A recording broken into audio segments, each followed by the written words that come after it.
It's the big show. Yes, it's a big bad show tonight. Yeah, it's the big show. You wanna crank it up and tell all about it.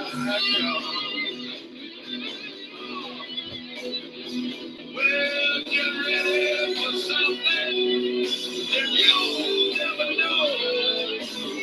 You won't see it coming. Hey, what's up, everybody? We are actually back this week, kicking off here on the Beer Flow Show.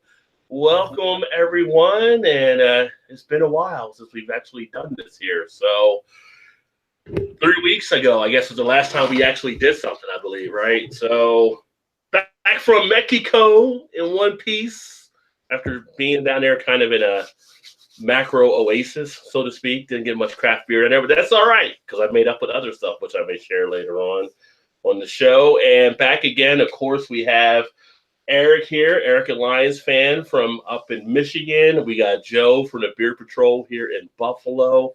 And, of course, we got Todd here in Indiana, who we still have to get a channel. But, hey, he's always welcome, of course. So how you guys feeling tonight? Excellent. Good. Ready for some beers. Yep. Yeah. So what are you guys drinking there? Who do you want to start with first, Rod? Well, big you right. Go Big E, go. All right. Today I'm going to be having a Victory Brewing beer. This is their homegrown American lager. Don't know what the beer comes in at. It's probably something low. 4.8%. And then I'm going to round it out with the Maui, and I can't even pronounce this. It's a red ale. Ooh, Maui makes some good stuff. That's actually not too far from our mouth. We were getting a lot of their distribution. Let me peel the sticker off here. Maui Owie. 6.5%. Nice. So I'll take it over to you, Joe, or Todd. What you drinking? Fruity Nuggets times 2 from 450 Brewing Company. Settle down right now, Todd. I'm gonna need you to settle down. I've been looking for this damn beer. I need you to just bring it down right now. It is a double dry hopped IPA. Citra Mosaic and El Dorado. Never had it, so we'll see. And Joe, what you got there? Joe's shaking his head. I'm with you, Joe. I'm with you. I have a beer from your neck of the woods, Rod. Well, kind of your neck of the woods. Oh. My cousin went down to see Game 6 of the Celtics and Cavs in the conference finals and stopped at Fatheads, brought back a couple of these and a couple of the Bumbleberry. So I haven't had this in a couple of years, but I was never impressed with Headhunter, honestly. Never impressed with it. I like their hop juju way better, but it's pretty good. For my first beer in 10 days, it's okay. It's tasty enough, right? Solid IPA. Yeah, it's good. It's a solid. It's an old school West Coast style IPA. Okay. So yeah, it's good, but it's I must say, people must not be into craft lagers because this one says enjoy by today, which is May 7th of 2018. Man, you and the dates. Eric, we're gonna need to either get you some reading glasses or like a reminder on your phone. Or June 7th, because if you said May 7th, you're a month over too. Let me make sure. May 7th. It does say May 7th on here. Yeah. Jesus. We're going to need to stop you. I just might as well just quit right now. See you later, everybody. Take care. It's not 6 years, though. So not 6 years. Wow. And I actually have a West 6 Transylvania triple. So this is their triple Belgian style triple ale. You've seen this one probably before.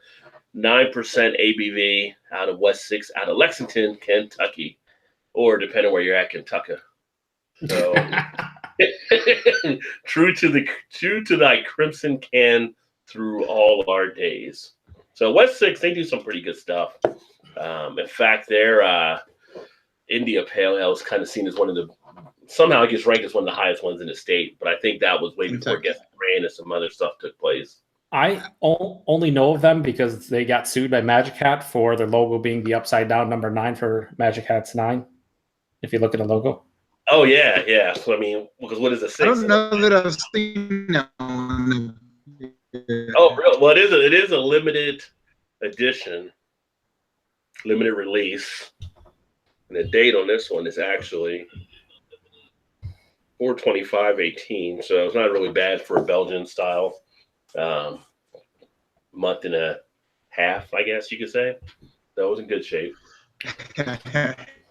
Yeah, I've had this one before, and this is like an issue I run into. Like we do these shows, and one of the things I'm going to talk about in a little bit, but it's like I have to find beer to do the shows with that I haven't done previously. That I'm going to do the reviews on, so it's kind of like Jesus, you can't review everything, Rod.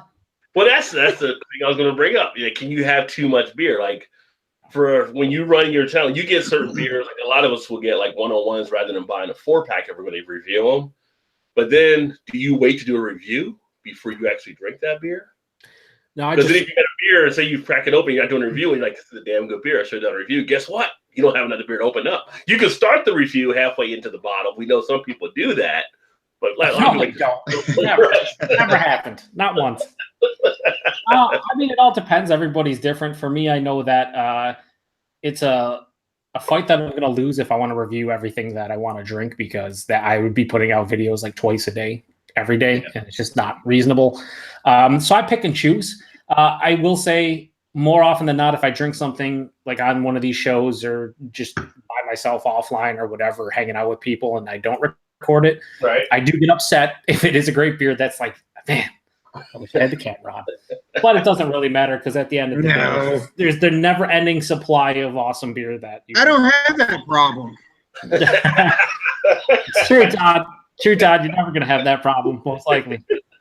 This is the real channel life right here. You know, these are the issues you run into.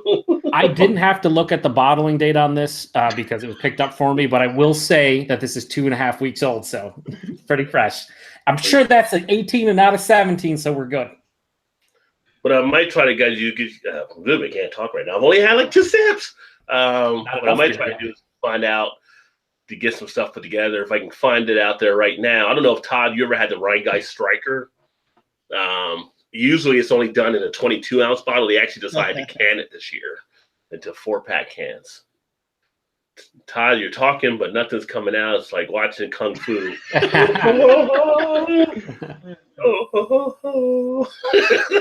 Todd, we're not going to have these problems when we do that dual review, buddy. We better not have these problems. Todd with lip syncing. No, we can't hear you. But be like that lip reading channel on YouTube. We'll try. No, Rod, I haven't had that one yet. I didn't know that. Okay, we're good. So try to get no. There you are. Kind of. You're. Oh, they did. Yeah, when I got it I picked it up last year, and it was in the big mama. You got it in a 22-ounce bottle, right? Yeah. Cutting out again, buddy. Do you know sign language? Todd, you want to just pick up that computer and throw it through the window? Just toss it. Maybe bust like out your phone. Yeah, or a tablet. GoFundMe, Todd microphone. You're back in there now, Todd. A little bit. Well, that's what she said. I mean, you were robotic, Todd, there for a second. I'd have more of a conversation with Hal. I can't. Can you hear me? No. Yeah, now we can. Your video and audio is let's say not in sync. I'm gonna hang up and try again. Now, can you hear me now? Yeah, we can hear you now. Can you hear us? No. Yes. No. We're doing a Verizon commercial here. Can you hear me now? Yeah, I picked it up last year and it was in the bomber. Yeah. So previously it was a 22-ounce bottle, but they decided to can it. I know sign language. You sounded like a Peanuts teacher right now. Oh, man. Todd will be back in a second. Yeah, but Todd. What is going on? This is like Rheingeist. This is what I would consider probably one of their best IPAs. It's called Striker. It's actually named after one of the head brewers whose name is Striker, last name. But it's really good. So if I get that picked up this weekend, I'll put that in a little shipment for you guys. Did you say in a shipment? Is that what's going to be? A shipment? A parcel? A package? Oh, I thought you said shipment. I was like, ooh, I don't know what that is. Is that just? I don't know if I want to know what that is. But it's minty. It was brewed with peppermint. I mean, there's Todd. Can you say something now?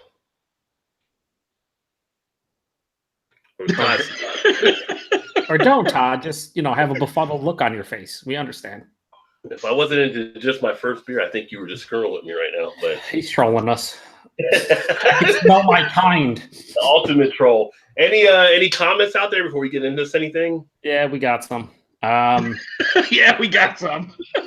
Yeah, I'm so excited. It's the usual suspects. We got Drunken One in here that says, "Hey Rod," specifically you, Rod. No, none of us, just you. Hello. Yeah, none of us. Thanks, Drunken One. Yeah. And then Paul comes in and goes, "Yo, yo, sexy mofo." Again, not plural. Talking about you. I think Paul may have given Maxwell Star the best ever thumbnail last night. If you go out to Maxwell Star, check out the thumbnail. Paul's got the hat on. It's probably the best one he's had. When Paul showed up at the bottle share when we did on the 10th, the night before the Albino Rhino Beer Festival, I thought he was the Undertaker. It's fantastic. Yeah. if you watch Nick's video, which is it's like an hour long, but as they're showing up in these videotapes, you can just hear me in the background going, "Oh, Undertaker!" It's fantastic. Oh man. Paul says, "Hang out afterward, perhaps." Perhaps. Then he says hi to Drunken One. He says, "PA baby, victory," as Eric is drinking the victory. Paul also says he almost picked up a Victory 12 mix pack with that beer specifically in it. This one right here. Right here. Yeah. And then he says Fatheads is also in Pittsburgh and Portland. They have brew pubs there. I think they have the brewery in Portland and the brew pub in Pittsburgh. And then he says Hop Juju ? Yeah, Hop Juju they release every spring. They're double IPA. My favorite beer from them. I think it's fantastic. Eric Gilbert says cheers.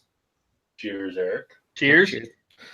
And then Paul, a little bit of trolling to Eric, says about the date on the victory can. Says, "Are you going to cry to victory now too, Eric?"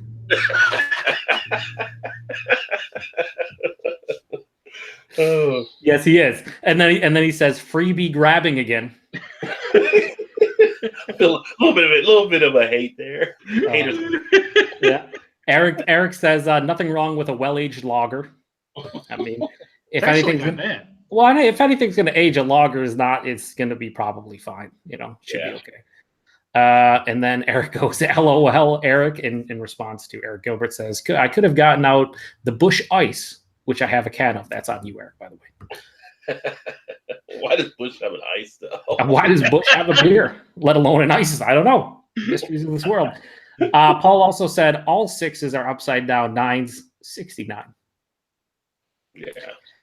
Yeah, that's Paul for you. And then Eric says, yes, speaking about the lagers, he says, "with a hint of donkey farts after 9 months in the cellar." Drunk once said he had to cut the lock of my kid's tote. I knew he was going to lose the key. Well, I mean, at least you're prepared. The entire planet Earth says Google only wants to give Todd 5 words per minute. I'm back. True. Google's limiting Todd's ability to have a channel, let alone even be on one of these hangouts anymore. And then Eric Gilbert says again, he's hooked on the Omnipolo Zodiac. So I almost picked that up and I didn't get it. I know they got this one over here, the whatever the hell the name of that one is, was fantastic. Imperial Stout. They also got the Zodiac in Ontario, and yeah, it's a good beer. I had that a while ago. Or have I had that? I don't know. Omnipolo comes out with so many beers, I don't even know anymore. Then Drunken One says he might have to leave and come back, and that says hi gang. So I guess he left and came back quite quickly. It was 9 o'clock. Oh, that's right. Yeah, the computer would start. Yep.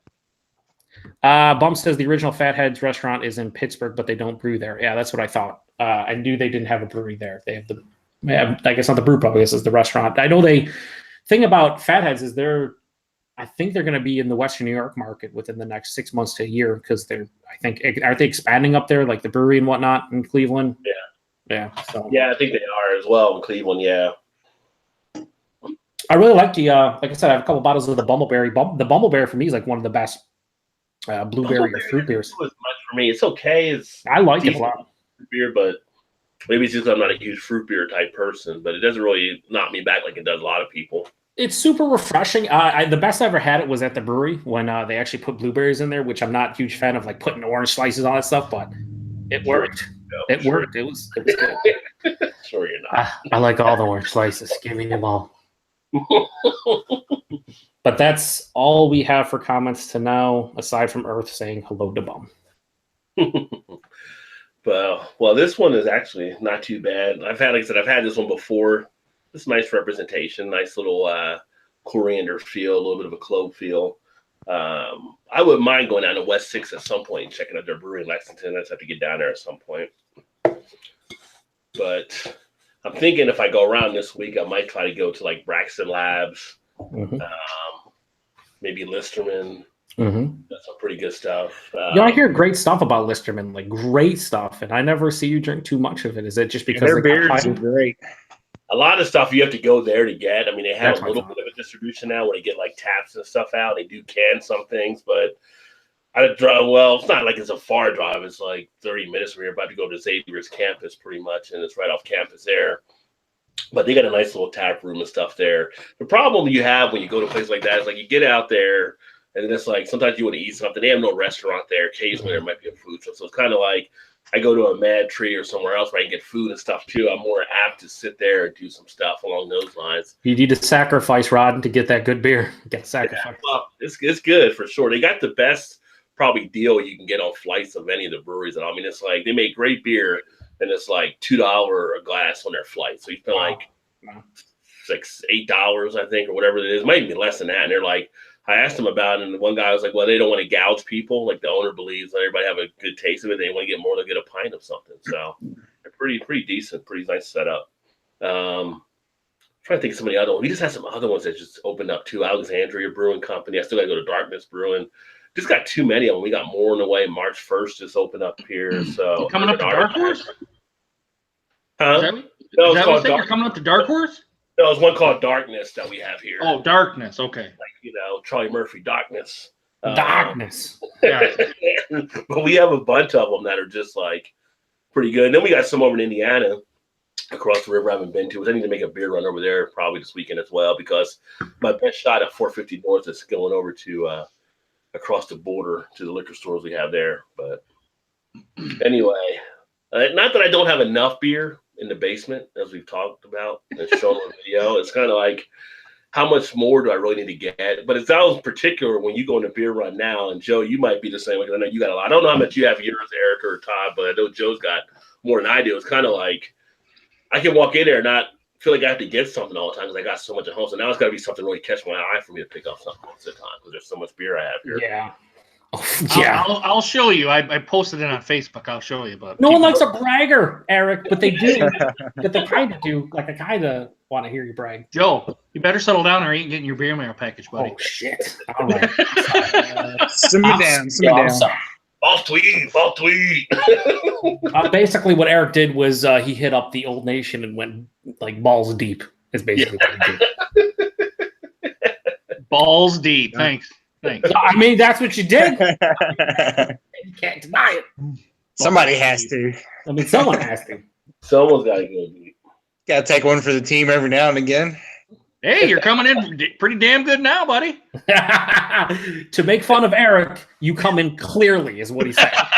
Yes. Can you hear me now? I had to go to my phone because of my shitty computer, I guess. Yeah, way better. Okay. So let's talk.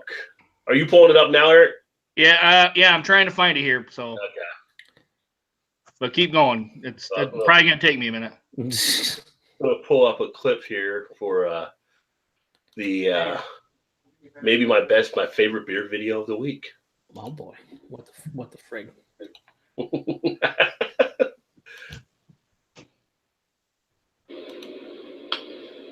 He said that seems to be the norm. I have not seen many people catch it in their beer and then hammer it out. She's a pretty good looking lady. I'll give her that. That's my beer video of the week right there. Pretty good. You find it yet? No. Just give me a minute. Probably give me a couple hours. Probably. We're having some technical difficulties, not with Todd, but with Eric. Is there an IT guy in the house? Finally, not me. Yep. Forbes is saying that beer is now more popular than wine in 48 of the 50 states. Oh my Lord. Question is, who are the 2 states that haven't caught up? Probably California, even though they should. Oh, it was let me see. It looks like it's Alaska and Vermont, possibly. That makes sense. Wait, Vermont? That does not make sense. Red wine is often more talked about than white wine in every state except New Mexico. The heaviest red wine patterns were from Alaska and Vermont. But red wine, Stay close to me. warms you up a little. I don't know. 2 cold states. Yeah. Taking into account all types of alcohol, Kentucky had the highest percentage of whiskey posts, and Indiana was number 2. So me and Ty got the whiskeys locked down. That doesn't surprise me, guys. Not at all, right? Not even a bit. Cocktails have fewer posts than beer in every state and rarely appeared in posts from South Dakota, Idaho, and Montana. But I thought cocktails were supposed to be taking over beer, according to some reports. Oh my Lord. Yeah, those reports are dumb. Yeah. I actually don't know. Apparently from drugabuse.com, where they're running the survey. Yeah, I'm not laughing at it. They're just damn weird. From drugabuse.com has the lowdown on. They analyzed 3.5 million public Instagram posts. That's how they came up with the data from January 1st, 2017 through March 31st of 2018. Shows that beer-related posts outnumber wine-related posts in all 48. This is also true in California, where about 85% of U.S. wine is made. I didn't know 85% was in California. Interesting. Yeah, that's crazy. Wine posts were more prevalent in Kansas, Mississippi, and the District of Columbia, according to drugabuse.com. I don't know why it's so funny. Kansas and Mississippi kind of surprised me there on the wine-related posts. I mean, wine's everywhere, I know, but being a top 50 wine tuber, you think I would have known that stat? Yeah, you'd be on top of the game. You may have dropped out of the top 50 based on this. Don't disappoint your viewership. I'll have to get Hillbilly to confirm that. Hillbilly just leapfrogged you because of your failure to update people on these. How am I behind this guy? Hillbilly, like, seriously, what? I have wine in the name of my channel. This man does not review wine at all. I mean, he may have mentioned it in like a wine barrel aged review of some sort. It's the tags. Yeah, you're just putting wine reviews, red wine reviews, white wine. Why are you tagging that like that? What are you doing? Michigan's about to get official Motorhead beer. Who is? Michigan. Me, buddy. Michigan Brewery. This guy right here. Arcadia Brewing in Kalamazoo. They're going to be releasing it on June 23rd. 6.2% ABV, American IPA. What kind of beer was that? It's called what? It's called Road Crew. It's Motorhead's signature beer. So it's another rock band beer. Oh.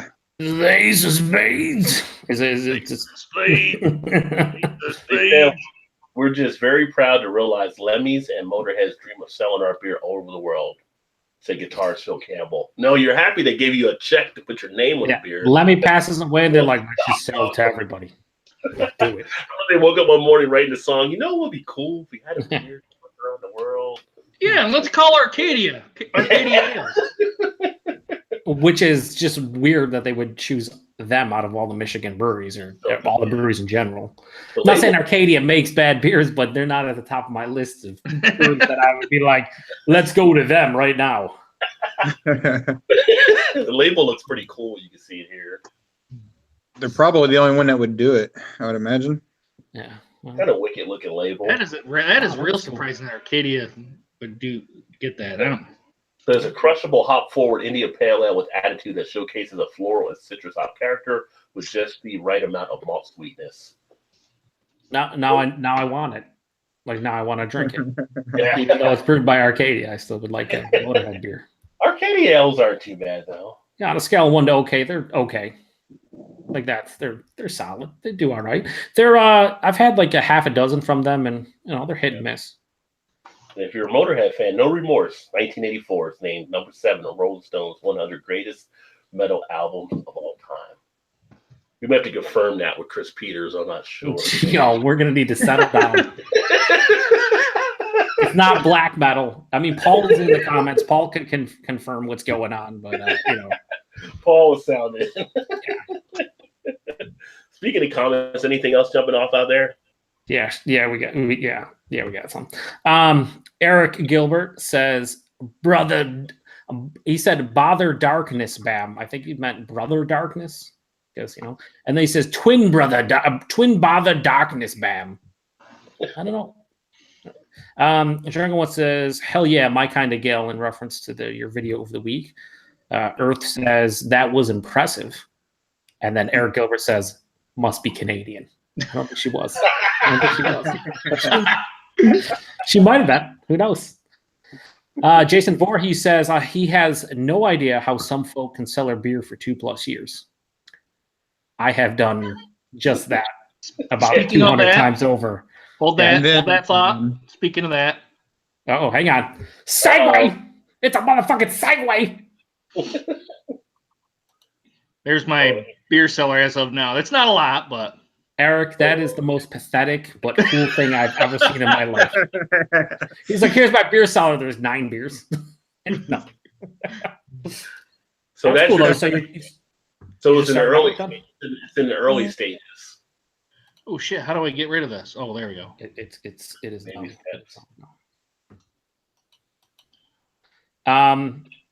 So yeah, Eric's starting his cellar. It's just until the winter months. I've seen shelves fall over, so just be careful. That's how it starts, Eric. About 100 beers later, you're like, what the fuck did I just do? Damn it. There's a little KBS back there, baby.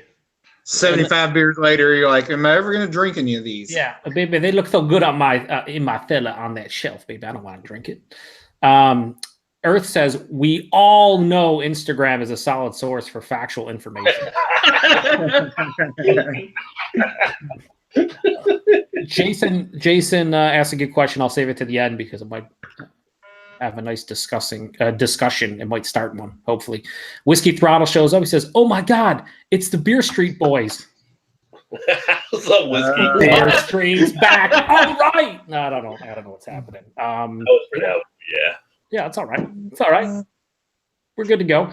PA Brew News. Paul says, "Ace of Spades Sriracha Ace Double IPA." It's not bad. It's not bad. Jason Forey says, "Paulie Pumps saw you on the Beer Advocate forums." So what? Paulie Pumps saw you on Beer Advocate forums. I don't know. Oh, Beer Advocate forum. Oh, he might have saw me on the one of the craft beer groups or something on Facebook, maybe. Cool. Well, thanks for joining. Eric, well, you responded to him. Bum says Motorhead / Lemmy beer brewed with. No, we're not. No bum. No bum. No drug references. Put Colt 45 in it. Amphetamines. He said pure amphetamines, but no, it's not bum. Maybe it probably is actually. It's probably they should have tried to replicate a Jack and Coke beer because that's what apparently Lemmy drank every single day of his life. Was Jack and Coke. I'm pretty sure. You got Budweiser teaming up with. No, Rod, no. New Holland has some mixed drinks. They're teaming up with Jim Beam coming out in September. We'll see. We'll see what happens. Yeah, New Holland Spirits has some kind of their mixed drinks that they've got in cans. Yeah. Well, one thing I need to do, which I haven't tried yet, and I might get a bottle I might do that this weekend and get that for review, is the Jameson whiskey cask mates. Because I've heard those are really good too. Especially like the IPA one. Define really good. Everybody seems to love when they fly off the shelves from a lot of places. Oh boy. Yeah. I'm gonna be curious to see what you think. Daniel Jackson, get you drunk. Yeah, no. Yeah. That's the selling point. Yes, it is. Jason Vorey says he have had more positive experiences with beer aged in whiskey barrels than whiskey aged in beer barrels. There's not that many whiskey aged in beer barrels at this point. There's only a handful of them that I know of. The Cask Mates, and I think that's it. Yeah, there's a few other ones that are messing around with it, I guess, depending where you're at. But Jameson's the biggest one I've heard so far. Yeah.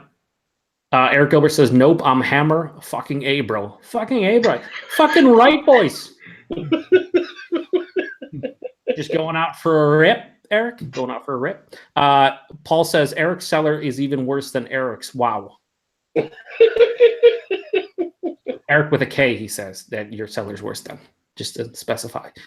He said cellar as an SELLER, and then he corrected himself because he's using phone and he's terrible at it. Foamy Head 13 says he's having a dank wood right now. I almost picked one of those up tonight. I didn't grab it yet because I have so much beer. Yeah, I saw it on the shelf and I was like, I'm sorry, Founders. 4-pack was I think 14 or whatever here. Mm-hmm. You didn't get it, Joe? You get the individual. No, I didn't pick it up. Here's the thing about Founders. I love Founders, but so many of their newer barrel age series stuff kind of hit and miss for me for the most part. And I just like I thought last year's was a complete miss. Here's the thing about Founders. So I did that review on their breakfast stout. Mm-hmm. Damn good. I'm like, for what you get for that, I don't know why I would ever really. And I haven't done this year's KBS. I have them still in the cellar downstairs. But compared to like last year's KBS or CBS, I could be just as happy with the breakfast stout. I always think the breakfast stout is one of those you can get it everywhere now, and it's still a great beer. I mean, it's solid. It's cheap in comparison to you're not paying $22 a 4-pack. It's like you're buying that now with the CBS and KBS possibly. I mean, I'd like to do a side by side between, even though the breakfast stout isn't the beer that they age in the KBS, they actually create a new recipe. Everyone thinks that breakfast stout is the beer that goes into KBS. It's not. But I still would like to do like a comparison of the three: breakfast stout, KBS, CBS, just to see like the differences between the three and like what the preference would be. But I would think that breakfast stout would be up there, if not better. I don't know. I think it's impressive that it's not aged in barrels and it still has a ton of complexity and it's super enjoyable. But even better would be to do that as a blind test. Yeah, no, that would be fantastic. Well, that's the funny thing I mentioned in the video. In the 1,001 beers you must taste before you die or try before you die, or whatever. The one that's listed is breakfast stout. That's so good, so good. Well, that's the thing too. I mean, you're talking that beer's been around for a long time, and when it was like a well 10 years ago. It was a beer that people traded for over time too. Yeah, it was one of those. I remember when Founders first started distributing here. I think it was about 5.5 years ago or so, or like 4.5 years ago. Yeah, it was the fall of 2013. So almost 5 years. Man, breakfast stout, as soon as it showed up here, flew off the shelf. So sold out everywhere in like a day. And now it's like they brew it, I think 6 months out of the year. It's like half that, and then the half, is it Rubaeus? I don't know. They used to make it a seasonal where it was like 3 months out of the year, a couple months, and now it's like half the year. But I mean, that beer still to me is very impressive for what it is. It's a great beer. Yeah. One of the best within the style. If you're looking for a breakfast stout that has, the coffee or the chocolate or, brewed with oats or whatever, it's fucking up there, man. It's a great beer. Yeah, no doubt. Yep. We also have Paul that has an inappropriate comment, which I'll read because I find it pretty funny. He says, he'll suck anything you give me as long as it's aged over 18 years. Only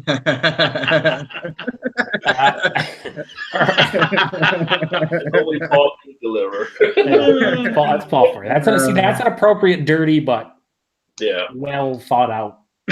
Well, you'll find that in Nick's joke book. No, you don't find jokes in Nick's joke book.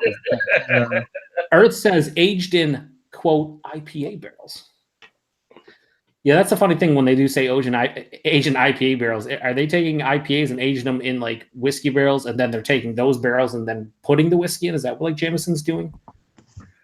I don't know how they're pulling it. They're using the barrels that were done with the IPA. They're kind of engineering from how they do the beer using the bourbon barrels. So what are they? I wonder if places are actually putting just the IPA into the barrel for a set period of time, and then taking it out and then having the whiskey go in there. That's what I'm thinking they're doing. Yeah, because investigate it fully, but I have to think you'd have it in there, and then once you take it to the canning line or the bottle line, you're going to use the remnants in that barrel inside the whiskey, so you're getting that flavor into the whiskey, just like you would if you're doing it the other way. Yeah, that makes sense. Eric Gilbert says Castmates are a bit sweet but good, and then he says Glenfiddich. I don't know what's Glenfiddich. Glenfiddich whiskey is pretty good. No, but I mean, did they do like a Caskmate type of thing? I never seen them do a Caskmate. Just straight Glenfiddich is good though. No, yeah. Jason Voorhees says, out of the four in this order, Jameson Black Barrel is greater than Jameson Stout is greater than Jameson Original, which then beats the shit out of the final one, which is Jameson IPA cask. So that's his order of preference. Because that fourth one is still better than some of the other stuff out in the market. Because your fourth one could be low in the house, but still better than a lot of other people. Yep. Paul says aging and releasing shit just to do it with no rhyme or reason.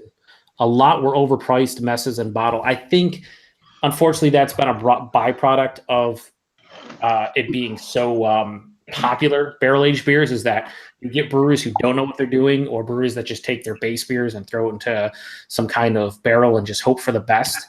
Right. You get breweries that know what they're doing. They can be awesome. You get breweries that really are just trying to make a quick buck or just follow the trend. That's when you run into those messes and beers that are super thin. Sometimes the beers are overpowered, or the one that always kills me, and I always make fun of Innocent Gun, but there's a lot of other breweries be like, oh, we aged it for 3 months in this barrel. I remember when Anderson Valley, and I like Anderson Valley. I like the Anderson Valley Brewery, okay? But when they did that first, they got the exclusive contract for Wild Turkey barrels. This was like 3 or 4 years ago. Mm-hmm. And then they put like a 6.5% stout into the Wild Turkey barrels for like 3 months, and it was unanimous. Like, no one really cared for it. It was thin. It was a mess. It was just like, you got these exclusive barrels, and let's be honest, Wild Turkey's Wild Turkey, but still, you got the exclusive barrels. Do something like, I don't know, innovative or creative or just something decent. And they were like, no, we're going to take our base stout at 6%, 6.5%. We're going to throw it in this barrel for 3 months, and then we're going to see what happens. What happens was people were like, what are you doing? Like, what are you doing? And then they ended up doing better versions on the line. They put it there, like they made an imperial stout specifically for the barrel. They put it in there for 6 months, and those were good. They actually did a couple different versions after that were really good. But the original release was like, you have no idea what you're doing. You secured the exclusive contract, and you didn't know what you're doing with it. I was like, 3 months is too short. So yeah, way too short. And and that's the thing. It's not that you can't put a 6-7% beer in it, but you have to know there's 6 and 7%, and Paul will disagree, because Paul disagrees with anything that's under 10% is just infinitely thin to him. But there are 6 and 7% beers that have a nice heft behind them, so maybe they have bold flavors that could stand up to the barrel aging. The beer they put in there, not the case. Definitely not the case. You got to know your product and know what you're doing, but they did not. Eric Gilbert says he's going out for a wrap to the beer store for a couple of 2 4s of 50s and a Mickey of APA, boys. Sounds like the most Canadian thing anyone has ever said in the comment section. And I love it. Paul says breakfast stout is an okay beer. Calm down, newbies. Paul, we're going to need you to just settle down. This comes from a guy who wants their beer boiling when they drink it. Yeah. I'm sorry that we don't all drink breakfast stout at fucking 175 degrees Fahrenheit and that we don't have to chew it. It's okay. It's still pretty good. Eric Gilbert then says, my hoser is tight, eh? Yeah, that's another Canadian thing. He said Glenfiddich IPA cask. So they did have it. Oh, okay. Yeah, I was wondering what he was saying, because it was like, oh, he mentioned that, but I didn't know outside of Jameson other distilleries doing that. Paul, and then the last 3 comments, then we can move on to whatever last 4 comments. The last 5 comments. They just keep coming. Paul says, lovely aged for 18 hours. Yeah, there's some breweries that do that, like Innocent Gun. Oh, we put it in the barrel for 37 days. Why 37 days? What are you doing? And then Paul says, yup, Scream Yeah, he did. He's messing up. He says, "Yup, screw Anderson Valley for that overpriced garbage." Jason Voorhees comes back with the pronunciation of stout from Canadians being stout, and stoot. Stout, it's stoots. And then Paul says, only high schoolers say 2-4s, right, Joe? Right, Paul. In Canada, they like to say for cases 2-4s, 24s, right? And we were at the Albino Rhino Beer Fest. I think it was the first or second year, and we were talking to one of the brewers from the breweries that was there, and he was like, 2-4s? Who says 2-4s? Only high schoolers say 2-4s because Albino Rhino always says 2-4s. So, so yeah, only high schoolers say it, Paul. Correct. Last comment is Earth says Paul needs eggnog aged in pumpkin whiskey barrels. Maybe then it'll be a bit more. Maybe then it will be more than a bit thin. Yeah, I mean, maybe. I've seen Paul take like 15% beers and say they're thin. I've also seen Paul take 4% beers and say they're thin. They're 4%. Of course they're thin. Well, according to legend, the man knows the wild saison now, right? So American wild saison, which is unique. Just to clarify that. But you know what? Even though we bust Paul's chops about that, I would be curious to see if you took a room temperature Yingling and what people would think about that. Because how many people drink Yingling at room temperature? Basically nobody, except for Paul, because he's crazy and he lives in the backwoods of PA. Well, I think you should do that challenge on your channel, Joe. No, I think you should do it on yours, Rod. How about you, Tom? Todd, how about you? I'll do it on my channel. How's that? Yeah. First video would be exactly that. My first video will be a 150-degree Yingling. Put it on the stovetop. Get it to a nice simmer. A nice simmer. Yeah. I'll do the warm Yingling. You can do the warm Natty Ice.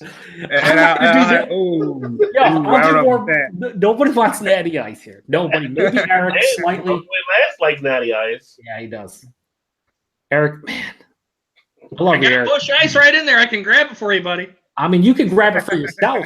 You can do that. I'm going to grab the smiling one, see how it is. Yeah, I'm curious. Funny thing is, I just came across a piece. I'm going to grab me another beer. Be right back. All right. I came across a piece that came out today. Brewers Association as Jameson Cat makes barrel-aged beer garden at the Great American Beer Festival. So they're trying to welcome Jameson in there with some respect. That is interesting. Ooh, look at that head, baby. Look at that head.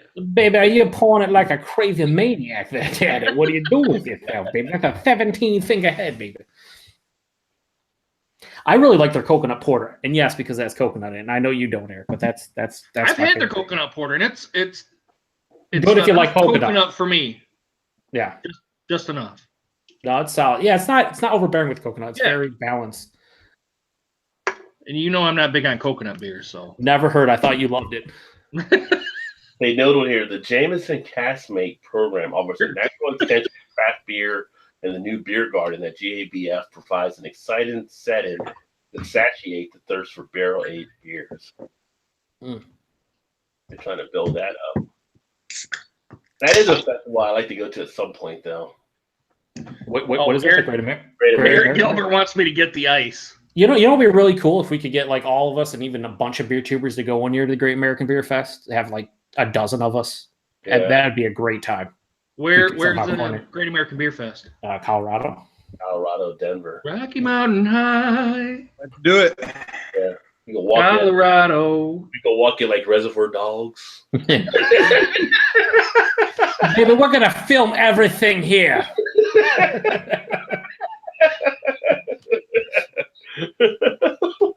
Oh man, yeah, that would be cool. That would be Great movie. Yeah, Reservoir Dogs, fantastic. You haven't lived till you seen a man cut off another man's ear. That is so true, baby. Then try to talk into it. What did you drink, Todd? This one is called Juiced in Time. It's an IPA from Upland Brewing Company out of Bloomington, Indiana. Yeah, I know them for their sours, but I didn't know they. Nice. There's that one. You can see it or not. Oh, I see it, baby. Oh. So here's it's kind of a new series. It's kind of a new series they started. Actually, pretty good. I can still get some. I'll if you guys are interested, I'll grab some for you. Come on. We're going to say yes. Snopes is used. Snopes. Usually says the stuff is true or not or whatever. Mm-hmm. Well, apparently, they're talking about beer. And this is actually in Joe's neck of the woods. Ice cream maker and a brewery team up to create Fudgy the Beer. Captain Lawrence Brewing Company's Fudgy the Beer is a take on Carvel's Fudgy the Whale ice cream cake that's formed in the shape of a whale. Yeah. So this is Elmsford, New York.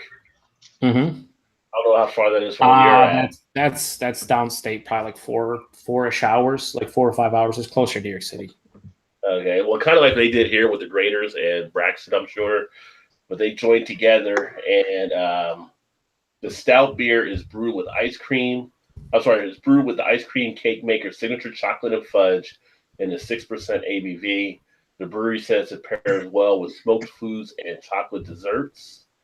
The first batch of Fudgy the Beer sold out, and the second batch is available Friday. The beer will only be available at Captain Lawrence's Beer Hall in Elmsford, New York. Nice. Yeah, I think I don't know why it's on Snopes though, because it's not saying it's true or false. It just it's on Snopes. That's weird. Yeah.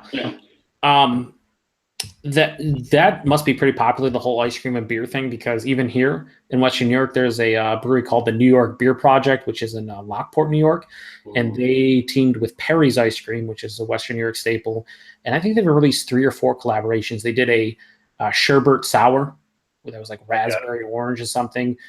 They did Panda Paws beer. They did a coconut Caribbean beer, and they did something else like a pumpkin one. And with you guys, Braxton, doing it, and I assume that's like a popular thing now all over probably the U.S. Are they actually using the ice cream in the brew? Do you know, or is it just the flavors of the ice cream? See, I don't think most of these places are using the ice cream. They're just trying to recreate it in beer form. Flavor is. Well, this one was using the fudge and I think the ice cream in that one, but yeah, depending. Yeah, like you could use the fudge, but like ice cream, like maybe, for example, they're doing the sherbet. Maybe I'd imagine when you have a sherbet, the flavors are fake for the most part. Like if you have an orange or raspberry, they're not most of the time using the real fruit. They're using some kind of essence or flavoring. So I feel like the beer itself is probably going to be a more realistic take on that ice cream or that sherbet, because they're probably using real raspberries and real oranges and whatever. So I think it's just trying to recreate the beer, or to recreate the ice cream in beer form. But like you said, they're using the fudge there, which you could use in that beer, no doubt. But it has to be something that's popular. It can't be just us. It can't be just like Braxton here and there. Like it's got to be everywhere, right? Well, I'm kind of curious because when you think about it, this trend has started probably like 2 or 3 years ago. Yeah.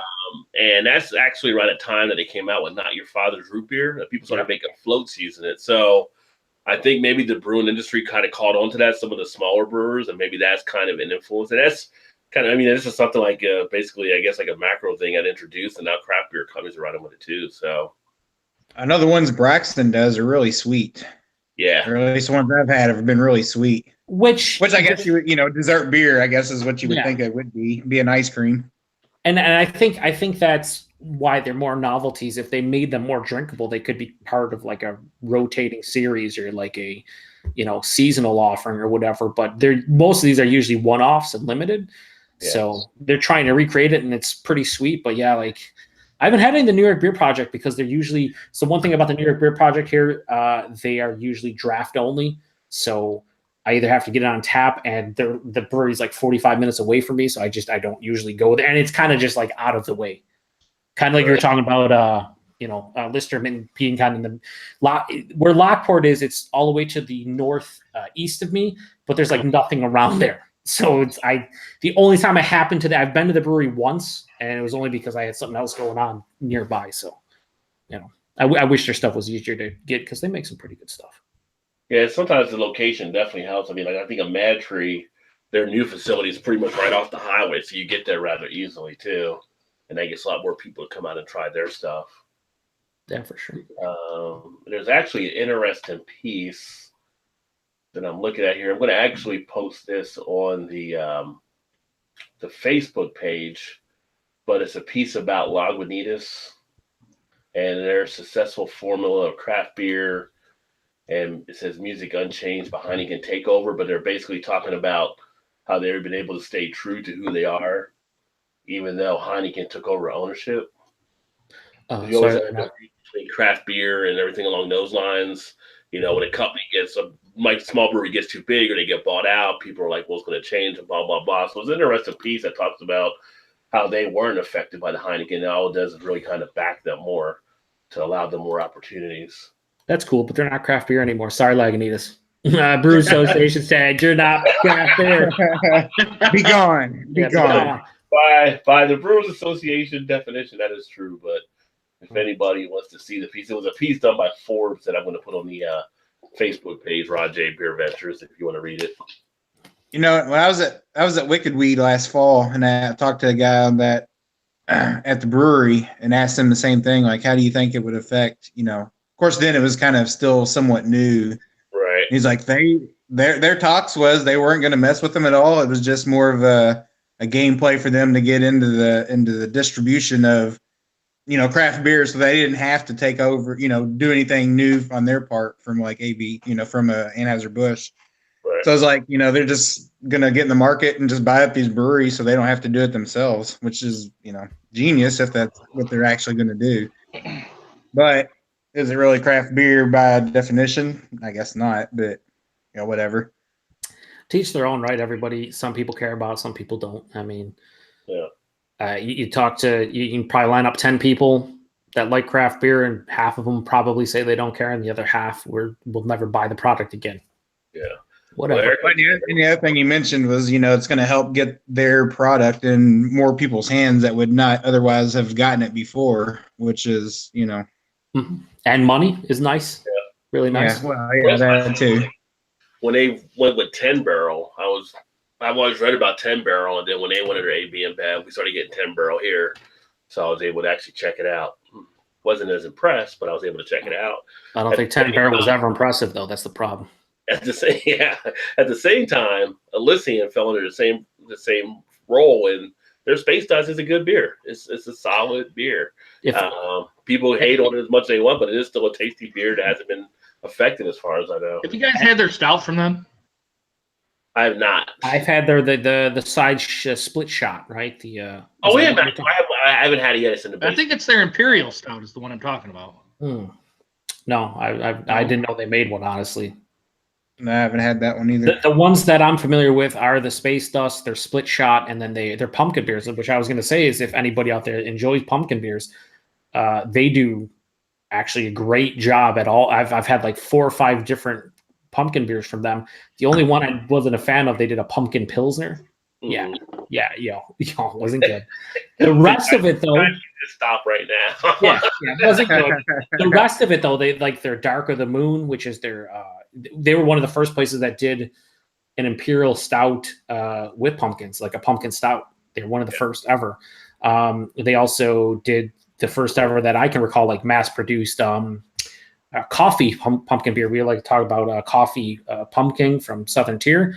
Right. They had one called Punkachino, and it was really damn good. So they make good beer, regardless of whether or not people want to call them craft. They make pretty good beer, and they're widely available, and they have a pretty good price point. Whatever.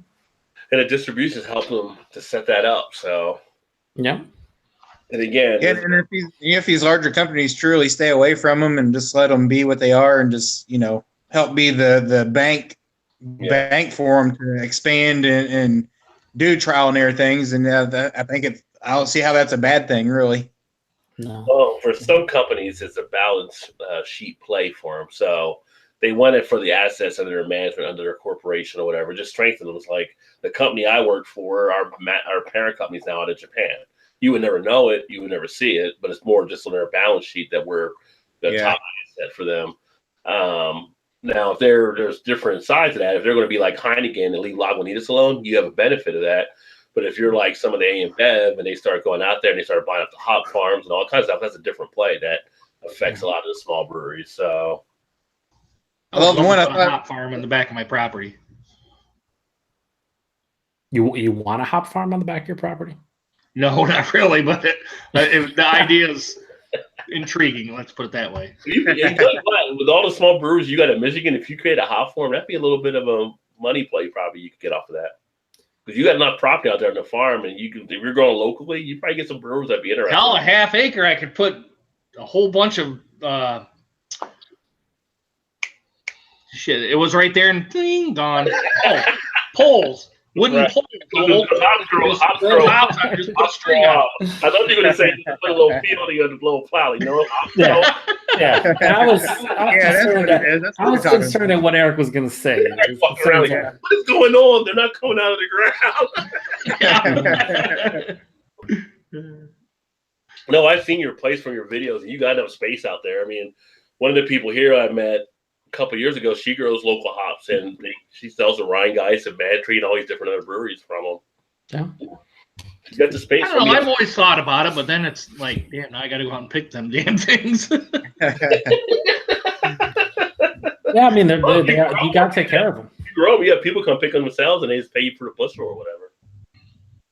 Just weigh it out, and it's cost this amount. Mm-hmm. You want to read some comments? There's a lot of comments. There's a lot of comments there. Yeah, go ahead. There's more than I would prefer.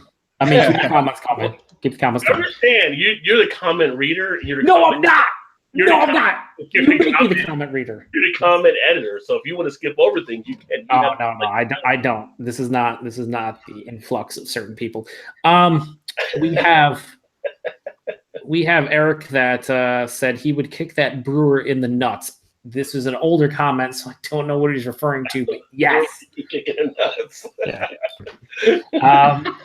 Personal preference is kick that brewery in the nuts. Paul says freeze it, and maybe then it will be thick enough, talking about certain beers. Breakfast stout, perhaps. Yeah. And then Eric Gilbert says, right, eh? Yes. Paul says Narragansett lager was great warm. We'll leave it to you because no one's drinking that beer warm.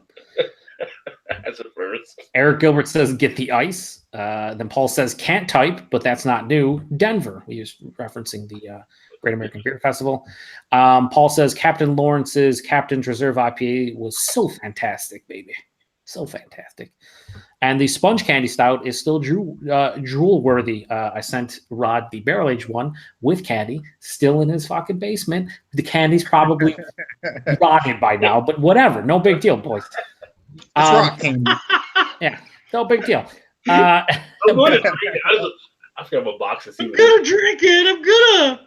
So it's no longer sponge candy. It's rock candy. I don't care about the stout. I just have to pair the candies with it. At this point, I'd probably say, Rob, I shouldn't pair the candy with it. Probably shouldn't do that. Unless you try one and it's still held up well, because I don't know how sponge candy ages. Maybe it's fantastic. It's no longer sponge candy. I have no idea. Maybe it grows legs and runs away. I don't know. Bum says, if they're doing Carvel Fudgy the Whale, they have to do Cookie Puss as well. Yes, they do.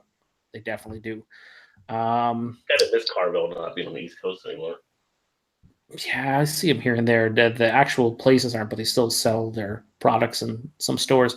Paul says it's great and it's still great and cheap as fuck. Is he talking about sponge candy? He might be talking about the sponge candy. And then Raining on Everyone's Parade shows up and says, Lagunitas is on probation with me. I bought a 12-pack of Born Again yesterday, and right from the start, I was not impressed. And then I noticed the head died like a macro. Not cool. What was the date on that? Maybe 6 years, like Brooklyn? It was Born Again 6 years ago. Here is something that I was thinking is Raining Eye Parade just might be a douchebag. Don't insult the comment. Yeah, don't insult him. Come on. Oh, I'm sorry, Raining Eye Parade. You're a fantastic individual, douchebag. Don't lie to me. Yeah, Paul says. I always give shit to Raining Eye Parade. He deserves it. Paul says, the day the quality changes, I am out. But until then, bring all those hard times on. Lagunitas, Big Daddy. And then he says, me too. I have not been let down like Raining Eye Parade from Lagunitas products. Sure, there's some that haven't been great for me. And that But the price point, dude, that's the thing. Yeah, but in any great brewery, if you could sit here and tell me one brewery that you've tried something from and you loved every single one of their beers, you're a fucking liar. End of story. There has to be one beer from every brewery that you are just not a fan of, because that's just how it works. And good brewers will tell you that. I've met a couple of them that say, I hate it when everyone says I love everything you make, because I know they're lying to me. I just want them to be honest. Everyone I've had now, maybe I haven't had enough, but everyone I've had Listermans are pretty goddamn good. Listerman? Listerman, yeah. You fucking liar, Rod. Do not lie to your audience. Well, yeah. Well, I mean, I may have not had enough from them yet, but everyone. Well, that's what I'm getting at. Well, Rod, there is one. There is one. If you had to fry or tuck or whatever it's called, they're smoked. I had that one. That one you were. Yeah. That's the only one out of that one that's not. But outside of that, pretty much everything with Listerman has been great. Yeah, and a caveat from that is that I'm talking about like the bigger breweries like Lagunitas, where you can drink 20, 30 different beers. Yeah. You know what I'm saying? Local breweries, sure. If you've only had a handful of them, then maybe those breweries too you're picking styles that you like anyway. You know what I mean? You're not delving outside the box. But I'm just saying, in general, if you've drank beers from Stone and you can sit here and tell me you love every single Stone beer, you're probably lying to yourself. Or lying to us, or a combination, because it doesn't work like that. Who are you getting a check from them? Baby, they send you some of that nut butter, baby. Maybe a B+ or above. Maybe that's minus, and maybe world class. We're not sure right now. Paul then says, Born Again always sucked. Born yesterday, and then Rain Iron Parade he's not having. He says, no fucking way. Born Again was/is awesome. Then they fought. Paul won. Rain Iron Parade is now dead. Paul broke out the tombstone. Yeah, he shit on him. Paul then says, hate, and masturbate. Good words to live by, apparently. Nice, Paul. Eric Gilbert shows up and says, moving on to Great Lakes Sunnyside Session IPA. And not the Great Lakes you would be thinking. I know about Great Lakes Brewery in Toronto or Etobicoke. I haven't had that one for Great Lakes. It's the other one in Canada. Yeah, I know all about Eric. I'm looking at my Untapped. I've had 21 beers from them. I think I actually had that. Did you say he said Sunnyside? Yeah, I had it. I gave it a 3.75 out of 5. It was pretty crushable. Yeah, right. The Great Lakes in Canada? My worst Lagunitas beer I ever rated was the Fusion 23, 2.5 out of 5. See, there you go. Also, I would say, and this is from having a bunch of Great Lakes Brewing Company beers from Cleveland, Ohio, and a lot of Great Lakes Brewery from Etobicoke, I prefer the Great Lakes in Canada. I think they make better beers. And I think Great Lakes makes good beers in the U.S. The problem with Great Lakes is they make good older style, like they're very heavy with the German influence. They make them good, but for my personal preference, Great Lakes in Canada is better for me. Even better than the Chill Wave? You know I like the Chill Wave. Yeah, dude, they have a couple IPAs that are very, very comparable to Chill Wave, if not better. There are a lot of them are rotating, but so is Chill Wave. It's seasonal, right? Spring season. Right, seasonal. Yeah, that and the Lake Erie Monster. Yeah. So you think the recipe's different in Canada than it is here, Joe? Is that what you're saying? No, they're two completely different breweries. Oh, okay. All right. Great. Because I mean, Great Lakes is just a generic name. It's just all the Great Lakes. So there's one in right outside of Toronto. Well, Etobicoke is in Toronto, but their barrel program is really good. They make a lot of really good IPAs. But the one in the U.S., like Emma Fitzgerald, which you just did a review of, check out Eric's channel. He's giving him a plug here. Check out Eric's channel. He did a head-to-head with the Founders Porter and the Emma Fitzgerald, which I found quite entertaining and very good. Founders Porter for me is what I would vote for. But like they're great, both great porters. Yeah, they're both great. That's why I did the head-to-head. But I think the thing is with Great Lakes in the States, I don't think they've been all that innovative and creative over like the last 5 years. I don't say they've been left in the dust, but they're kind of resting on their laurels. Yeah. And don't get me wrong, their stuff is like if you buy all their base stuff, laurels. I mean, it's good. It's fucking really. Some of it is great, but you want new stuff at times, and they don't always produce. Like some of their stuff is misses over the last couple of years. Like some of their. I would like to see them do a barrel-aged blackout. I feel like their Holy Moses, and they got a new one out that's like a different variant of the Holy Moses. Yeah. Yeah, no, that's a good beer. I like honestly, one of the few English IPAs I enjoy is the Commodore Perry. I just a different take. Not enough places around here do English pale ales and IPAs, and I think that's a really well-made one as well. Yeah. Get back to the comments here because it just keep on coming in, baby. They crave it. It's so crave it. Paul says session IPAs are not for me. I wonder why. Yeah, right. How many claws have to drink of those? Man, this has the mouthfeel and body of water. Settle down, Paul. He also says Eric's going local. Eric, are you going local? With what? I have no idea what the fuck Paul's What are you drinking now? Probably with the hop growing. It's probably with the hop growing. Then Paul says Joe is a Pole. Yes, I'm Polish. He's stating facts. That's okay. And then he also says Eric has he says Eric has a lot of space that he could hide tons of hookers. Well, the Eric doesn't do that. He doesn't. I can hide them up in my barn upstairs. See, now he might have given himself away a bit. That seemed a little bit too quick. And then he says, "Oh, you need to hire some Poles like Joe to pick them, silly." I get. He said the Poles, and then I'm Polish, and I get what that's. Are you in Nick's book of jokes there, Paul? It's there. Yeah. Eric Gilbert says crushable is a word, and it's a good word. I like the word crushable. I've actually seen a couple beer tubers like, I fucking hate that word, and I'll choke someone out. And I'm like, that's just a word. Settle down. Yeah, it's just a word, man. Settle down. That's what the word. One of the other boards, they're talking about words overused. I mean, dank is used a lot, but now it's kind of like, I mean, it fits, but but it does get used a lot. It's a generic term, dank is. Yeah. It's like when someone says it, you get what they mean, but there's different kinds of dankness. Just like if someone says, "Oh, I'm getting tropical fruit," I get what you mean, but there's how many tropical fruits? It's just generic. No one should get angry at it. Like no one should like crush it. I've seen people like crushable. You that's all right. You could use that word, but then I'm going to punch you in the throat. I'm like, what? I mean, you just punch you in the throat. Yeah, no, I don't know. I just punches are always out there. Yeah. That might not be a direct. That might be a throat punch here. Either a kick in the nuts or a throat punch. I mean, that's just your two options. Yeah. And then Brandon Garrett says PA Brew News, all IPAs are sessions if you try hard enough. I like his thinking. Yep, that's one of the better comments this evening. Then Paul says he still needs to do the barrel aged version of the Sponge Candy Stout and the base, side by side. I think he's talking about. Yeah, it'd be cool.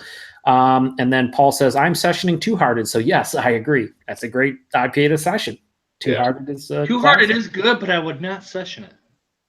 And then he says a certain individual loves every beer, no matter how much it makes him vomit. A plus world class. Correct. Hashtag A+ world class. Yeah. Eric Gilbert says it's hard to find a bad beer with Nickelbrook. Yeah, it is. I've had a couple. I think they're Cause and Effect. I wasn't a huge fan of, and a couple other. These guys might not be. I do think Nickelbrook's in Ohio, so you might see it at some point, and it might be in Michigan too. Which one is that? That's Nickelbrook. To look out for. If you guys see any of the Bastards, I'm talking about the beers. Nickelbrook does a Bastard series, kind of like Stone. They do a Bolshevik Bastard, which is a base Russian Imperial. They do a Kentucky Bastard, which is their Bolshevik Bastard aged in Kentucky bourbon barrels. And then they do a Cafe del Bastardo, which is the Kentucky Bastard with coffee. And then they do a Winey Bastard, which is their Bolshevik Bastard aged in wine barrels. And all four of those, fucking good beers. So they might be relatively expensive if you guys see them because they're imported, but they're good. So nice. Jason Voorhees says all Stone beers taste similar. I've actually heard a lot of people say that. Yeah, they do. They do. Yep. Ryan, I did have one of the Stone reps tell me they actually changed up stuff this year, so there was some other stuff out there. It's supposed to be more challenging now, I guess, more appealing. Well, when you make 95 beers a month, it's kind of hard not to get them to taste the same. And they're all fucking mediocre. Ryan from Beer by the Numbers. What's up, Ryan? He says, "What's up, crew?" Hello, Ryan. Not much. We're just shitting on a bunch of breweries currently, I think. No, that's me. Brandon Garrett says Stone Hop Revolver with the Hercules hops is the worst thing I've tasted. Like most Stone beers, lately I've passed on that one because now everybody's talking about the Impeach, but I haven't had that one. I've seen good and bad things. I've seen people like it, especially if you like peaches, and other people are like this. I can't drink this, so I don't know. It's like all beer, right? To each their own, subjective. Eric Gilbert says both Great Lake breweries are great, hard to pick, and that's what I'm coming down. Like Great Lakes in Canada is just ever so slightly better than the American version, but they're both great breweries. So You know, I don't have to pick. Luckily, I can just buy them all. But I would, maybe that's what I need to do since we're doing beer mails here in the next little while. Maybe I need to do a little run up to Canada and get you guys some different stuff that. And maybe IPA number 5 if they rebrew it. Anybody want IPA number 5? Yeah. Well, if they do a fresh batch, because I haven't seen it in like the last month, but I was talking at the brewery and also at the Albano Beer Fest to the reps, and they're like the reception was, really good. So what I heard about it, I'm sure people were like all over it. Yeah, so that would make Chris very happy, wouldn't it? Yeah, I would. And then the Liquid Art Fest beer that we did, oh my god, now that wasn't beer. Whatever the fuck it was fantastic, but it wasn't beer. It's like some kind of fruit juice. It was that sounded like it was really good too. Yeah. Oh, dude, and even the glass after you drank it, it had like not lacing, but the residue left over after you drink like an orange juice. Yeah. It looked like juice. We see it. Nobody likes a braggart. Yeah, Eric, we're gonna need you to settle down and send it all to us, like right this second. Maybe you just like, overnight it. One of the ones jumping now right. We're getting into here. Next day, it's coming. Yeah. Next day. A lot of people are getting into platform brewing now. Yeah. Yeah, it's like really starting to catch fire. That actually showed up about an hour to the east in Rochester, New York. Here, some of their beers, and I was like, "What the hell are they here?" I guess they're going to be getting into New York. They're putting a tap room here in Cincinnati that hopefully in the fall, which would be nice. Yeah. Nobody likes a bragger, Rod. Speaking right from the tap. But I'll be there. We'll make a date and we'll go. A date. Maybe I get down to Louisville and get the game will actually be open this time. That'll be the intro to Todd's new channel. Will be that day. Jason Voorhees says surprised a trademark dispute hasn't come up for the 2 Great Lakes. Well, yeah, that's what I was wondering. They had to go through a trademark at some point. I think with the different countries, it doesn't. I don't think so. But I know, so there's been some. This was proven wrong, but I know Amsterdam Brewing in Toronto, they have trademarked a lot of different American beer names. And for a while, it was speculated that the reason why Blue Moon came into Canada and had to be called Belgian Moon was because Amsterdam owned the trademark. Forgot what the other reason was, but that proved not to be right. But I don't think it works the same though for beer. I'm not positive, but you would think at this point there'd be a lot of people confused. There was like over in China, and they came up and said they're going to be called Budweiser. Yeah, they would be all over them. Yeah, unless the Great Lakes breweries are all cool and they're high five and then everybody's having a fun time and they don't care. Maybe. Paul says Chance the Plush, aka Lance the Lush, hates GL USA. Great Lakes. Really? Yeah. He hates them? I remember him not being a fan of it in a hangout. He was talking about how he wasn't a fan of their beer, but that was a while ago. I wonder why. Huh. Jamie, Basement Beer. Good time hanging out with him for the couple days, except for that he's a monster. No, he's not. He says, is the Beer Patrol done with abstaining and back on the sauce? Yeah, I had one beer tonight, Jamie. I'm hammered. It's fantastic. But yeah, he's kind of laying low with that whole bottle share. He's kind of laying low, out of the camera a little bit, kind of just. Oh, him and I were just like to the side talking. Then we went on. You guys had the best pace probably going compared to Paul and him doing the table.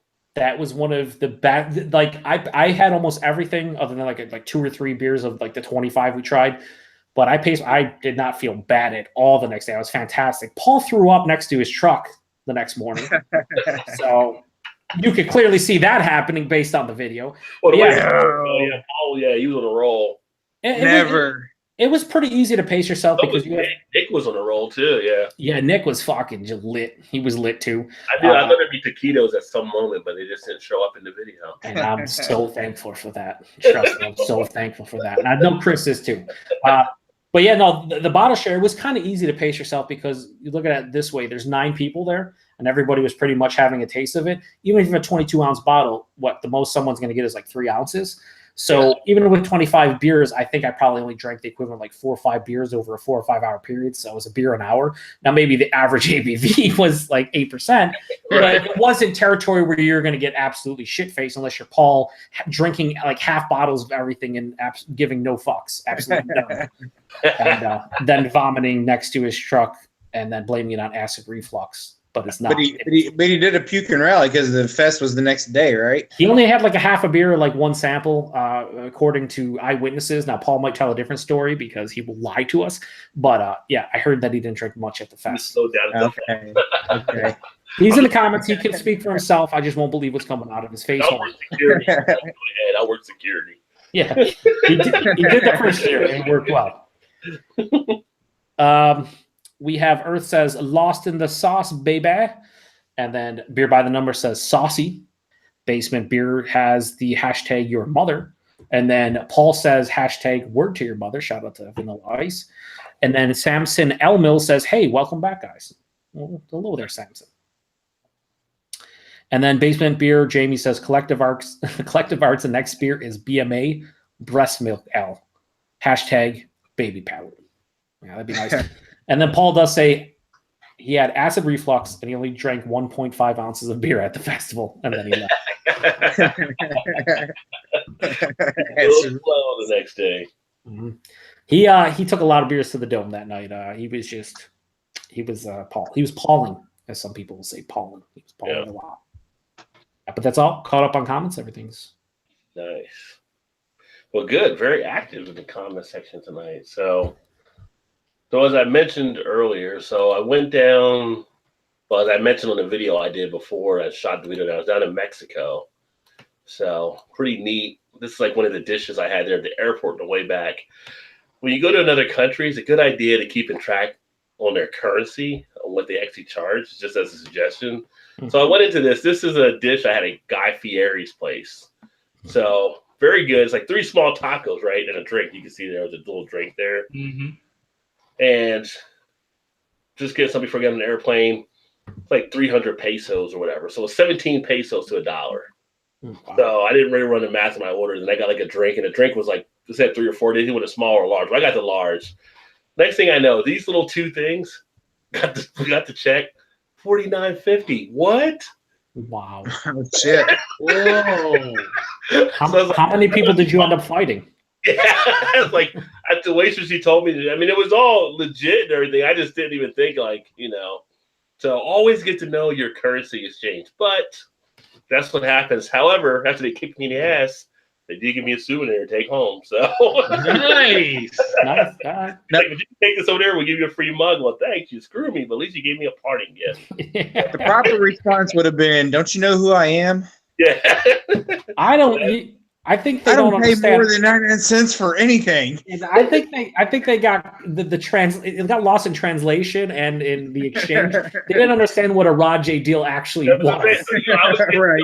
to deal with this one for sure. So You misplaced the decimal. It's supposed to be over here. $4.99 sounds more up my alley.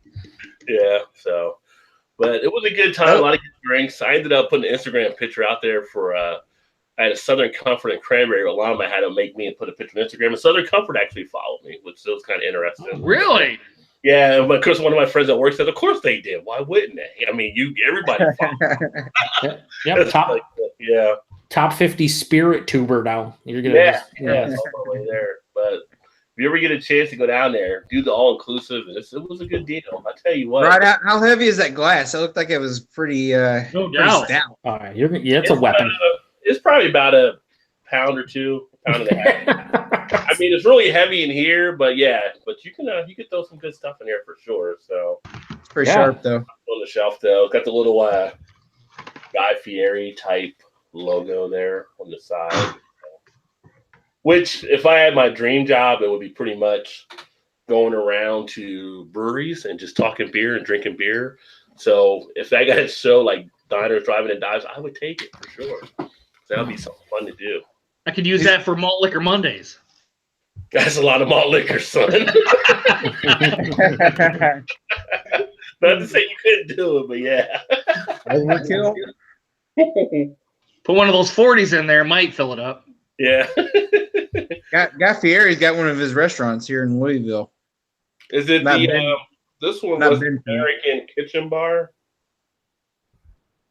What's the one, his name down there? Do you know what it is in a guy's restaurant? I want to say it's like Guy Fieri's Smokehouse or something like that. It's like, it's more barbecue based, I think.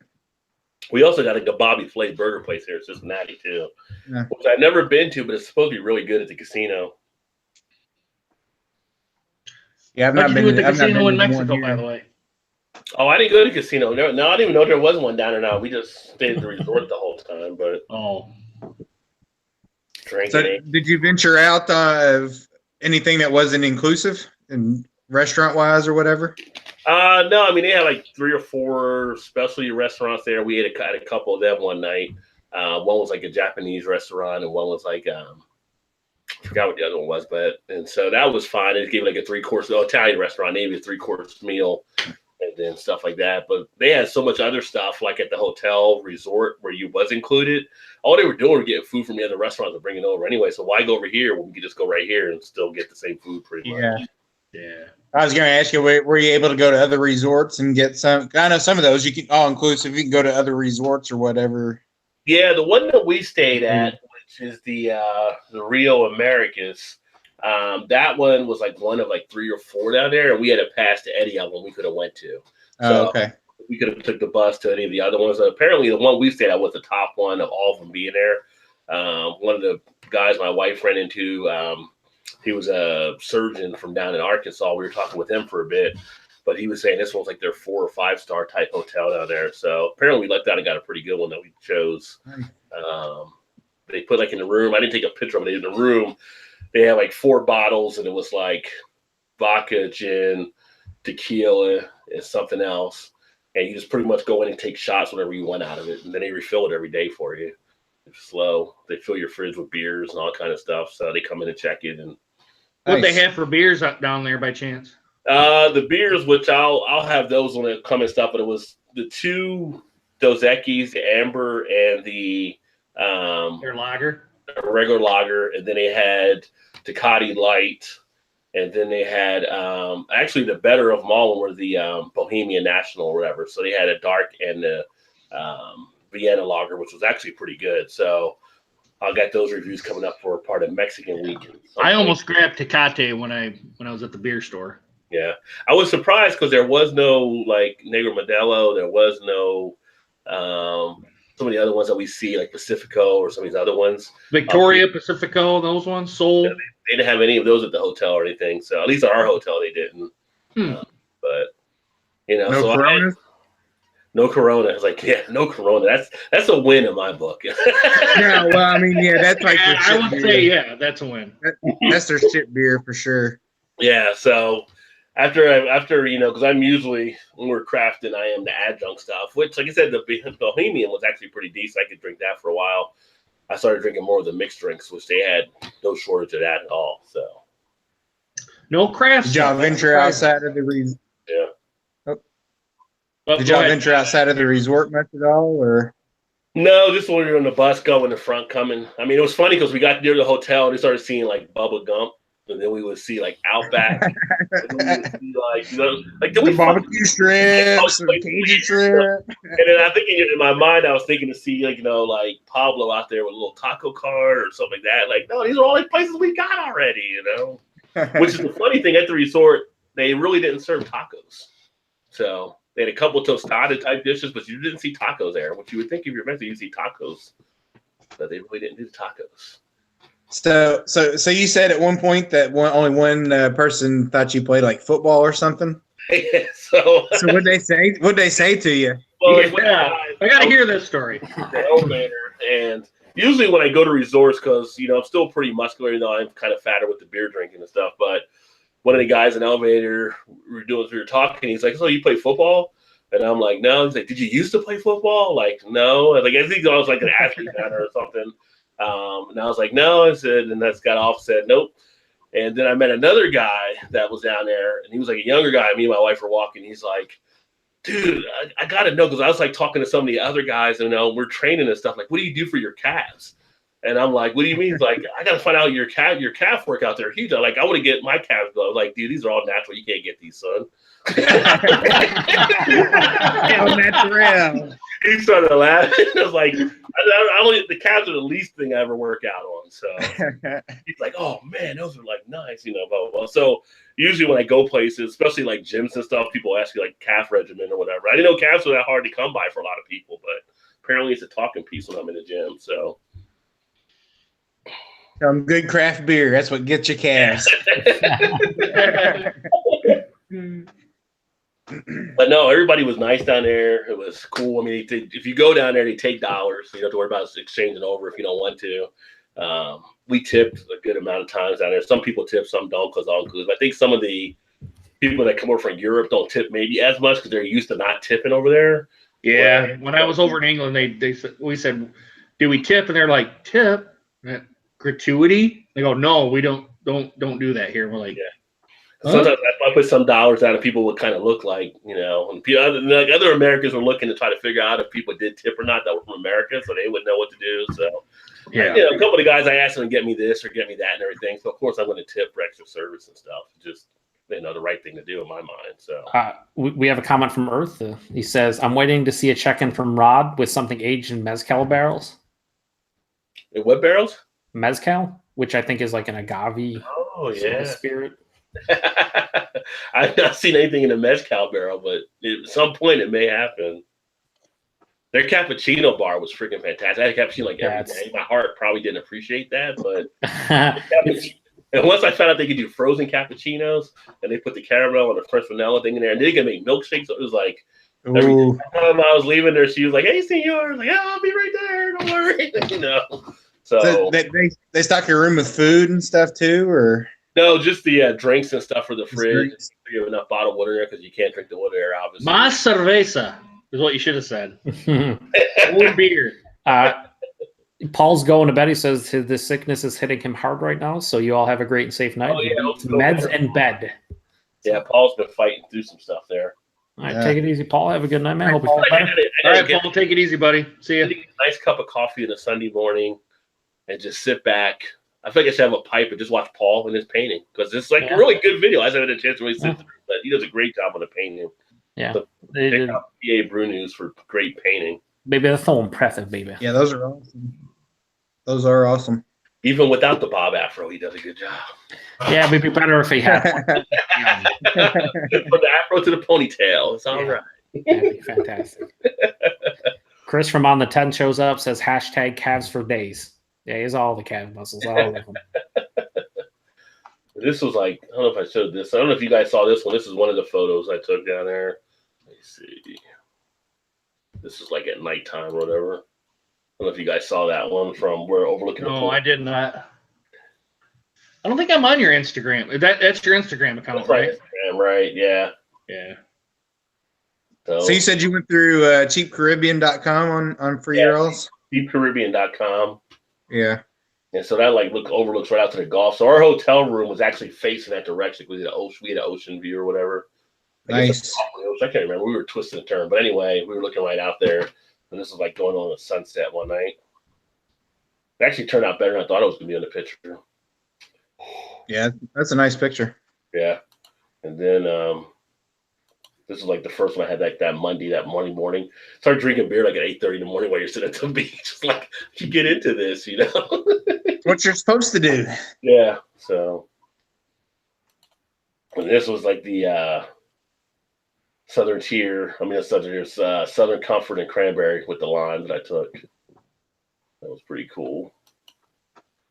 And then they had like the mojitos. The mojitos were flowing. They had that there as well. And then this is actually a rum runner, which if you ever had these and you go there, you'll want to have one of these. These are freaking. I started ordering. Other people started ordering them.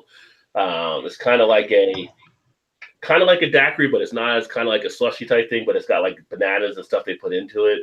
That baby, they set you up, and it's really nice, good rum. And then was Tequila Sunrise. That's what that was there. So nice. On the deck. How was that, by the way? Oh, it was good. I used to make those when I used to bartend back in the day. So it was all good.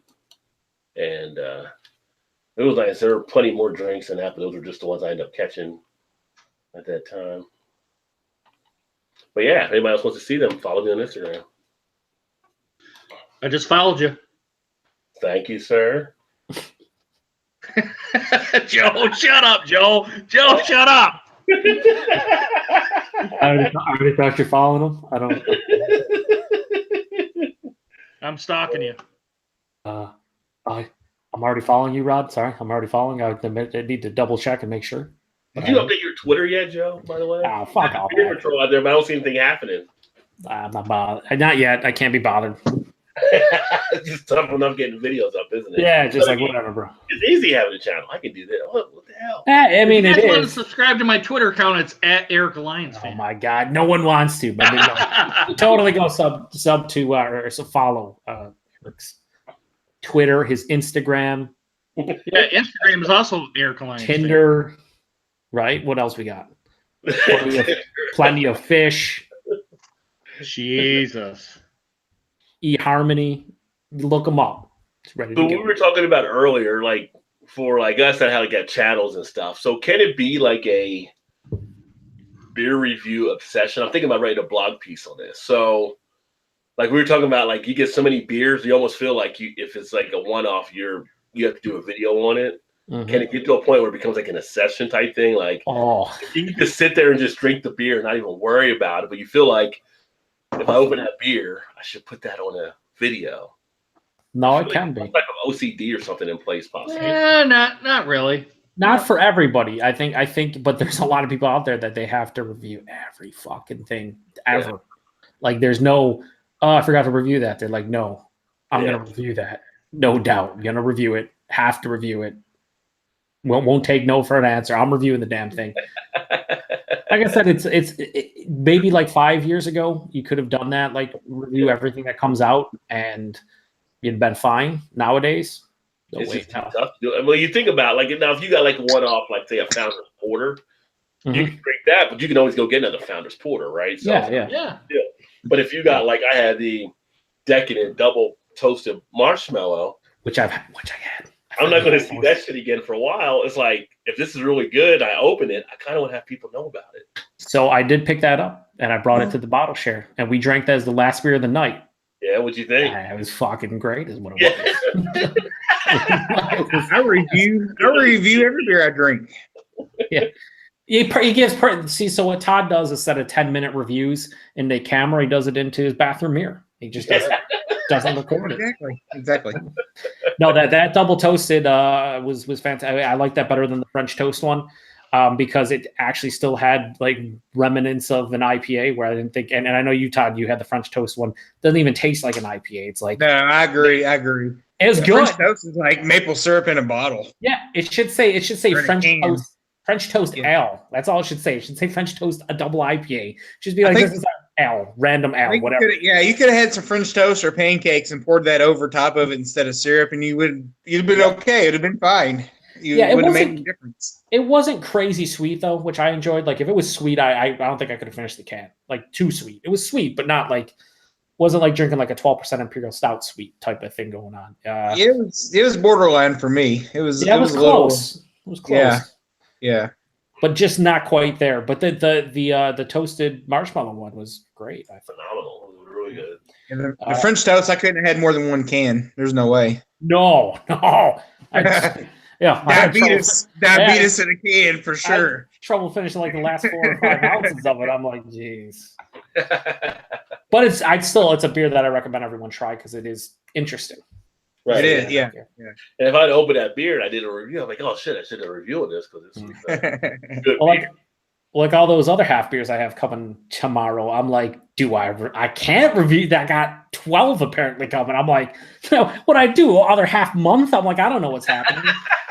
I mean, you can always do the review and then upload it if you think it's a good one, or just scrap it if you didn't. But what I'm doing is I'm doing another theme week, and it's going to be other half, and it's going to be 7 of them, and then the other 5 I'm just going to like sporadically post over the next couple of months, as like just by itself, and assuming that I haven't had them already, because I know they're from the last 3 releases, but I only know one of the beers, so I have no idea what the last 3 releases are. So, I mean, I'm pumped. Like I'm so excited. It's a terrible problem to have. Oh, I'm so angry. No, I'm so pumped. I'm like, yeah. But then, there's other beers that I'm gonna actually do my first ever mystery beer reviews. So Jamie from Basement Beer, who was posting here earlier and whatnot, when I showed him in Canada, he's like, I got 3 mystery beers for you. They're all like taped up in like brown paper bags. Just the worst thing ever. They look terrible. And he's like, here, I want you to review these. And I'm like, this is gonna be so fun, but also more beer to review. So I'm gonna do those soon because I think that'll be a fun little mystery beer reviews thing. I still think, and I know none of you agree, especially Ty doesn't have a channel, but we're doing beer mails here in the next little while. We should all throw in a beer or 2 blind. Just tape it up with brown paper bag. Fuck, if you ever seen Matt from Massive Beer Reviews, people will take paper towels and just put rubber bands around it so you can't see the can or whatever. And we should send a couple blind beers or mystery beers to each one of us and just do the reviews blind. Bud Light it is. Well, you can't tell anybody. That is not like what I did because I was so excited. I'm like, here, guys. Yeah. Well, that's cool. I'd rather drink those than do that. But I mean, just like take whatever you think would be cool and kind of surprise everybody. Like Yingling for Paul that he turned into American Wild Space on because he drank it blind and had no idea what the fuck was happening. Because here's the thing, it's unrealistic because it just can't happen. But the only way to properly review a beer with 100% no bias whatsoever towards anything is to have somebody send you a beer, not know what it is, open it up, pour it, look at it, smell it, drink it, give it your opinion. You have no idea what it is. You're coming off of what your palate says. No bias towards the brewery, towards the style, towards whatever you're drinking. It's the only way to really do it, 100%. But it's not feasible for everybody. Like no one can just do mystery beer reviews because you need somebody to give them to you or send them to you, and it's something you can't do. That's why you do a lot of it, not read the can or whatever. But yeah, but if you know the style, you know what to expect as well. Like if you grab a beer, it's an IPA, American Pale Ale, or certain type of style, you're gonna say, well, I know it's gonna be this or that off the bat, most likely. And you have a bias towards the style, and all of us, all 4 of us here, even though we'll say we won't, we still have some bias towards certain breweries and some bias towards breweries in a negative way. It's just your past experiences with the brewery. I always give a beer a chance, even from breweries I don't like. But in the back of my head, I'm like, they fucking suck. I don't like them. And I'm probably not going to like this one, but I'll give them a fair shot. But then if it sucks, then I give it to them more because I'm like, you always make terrible beer. It's the only way to go into it and give your honest opinion without any other outside influences, basically, is what it comes down to. It says Minhouse because Bruce Reviews made it clear you should not give them a second. Yeah, I look at them. It doesn't matter. Yeah, their stuff is so terrible. It's so bad. It really is, and that's not bias. That's just facts. I think when everybody's like they're terrible, Peter be like, "Are you guys even trying right now?" I would like to try some Treehouse and some Trillium. I haven't had anything from those guys. I might. Me either, Eric. Now, hang on. Now, I might, and I'm saying this as I might, if you guys wait on the return beer mails maybe a month or 2, I might be able to sneak a couple in for each of you if you want to wait. I've been waiting all this time for us, so let's 2 more months. I mean, if I have another month, really, who cares, right? Yeah. really, if I haven't had it, it's really not waiting. That's true, but I just wanted to. I mean, because the same person who's hooking me up with the other half, possibility in the next month, 6 weeks or so, that Treehouse and Trillium might be a possibility. So, if so, I will see if there's extras, and if so, and usually I guess there are. Yeah, I'll throw a couple in for each of you guys, maybe 1 from each or something, or a couple from each, or whatever I can get my hands on to. I have no idea. So we'll try to make that happen. I mean, if you can, cool. If not, don't worry about it. Yeah. Yeah, we'll see. I mean, whenever I get ready to set it out, we'll figure. Yeah, Todd's like, all I want is if you can just get the entire rainbow lineup behind you, Joe, and just send it in a beer mail, just do it. Well, speak for yourself, Eric. You're not talking for all of us. Well, in my defense here,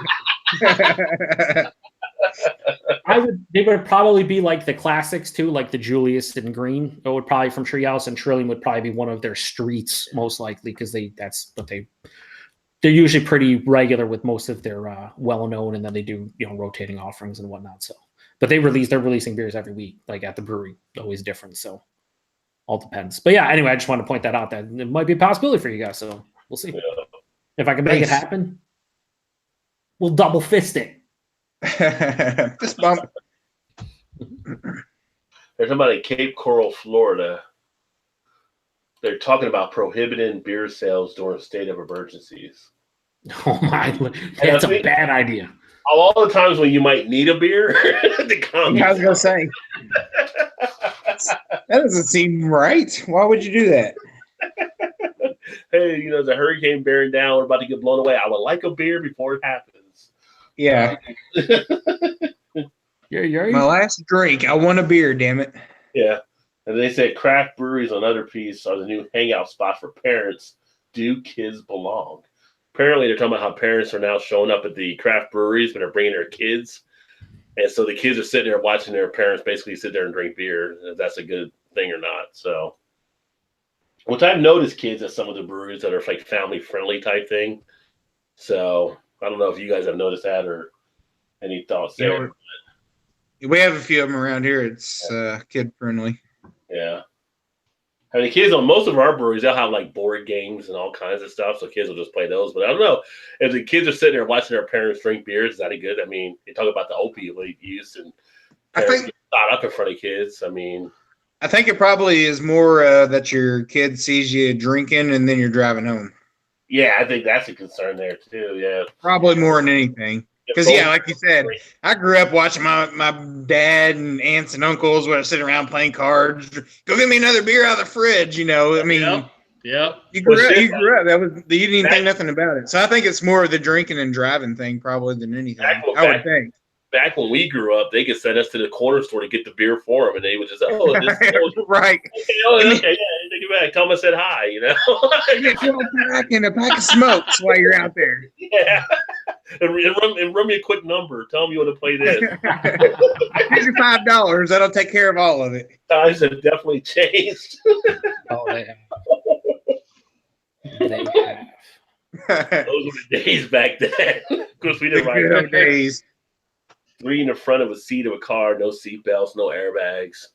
Back in the pickup. I remember in Mexico, someone sitting in the back of the pickup truck. You know, that's how we used to do it back in the day, you know. I remember as a kid, we used to have an old Chevy Impala. He used to lay in the back seat, like, let's say dashboard, but it was in the back seat. You know, the window was like huge. You could lay out in the back seat. We did that as kids too, Todd.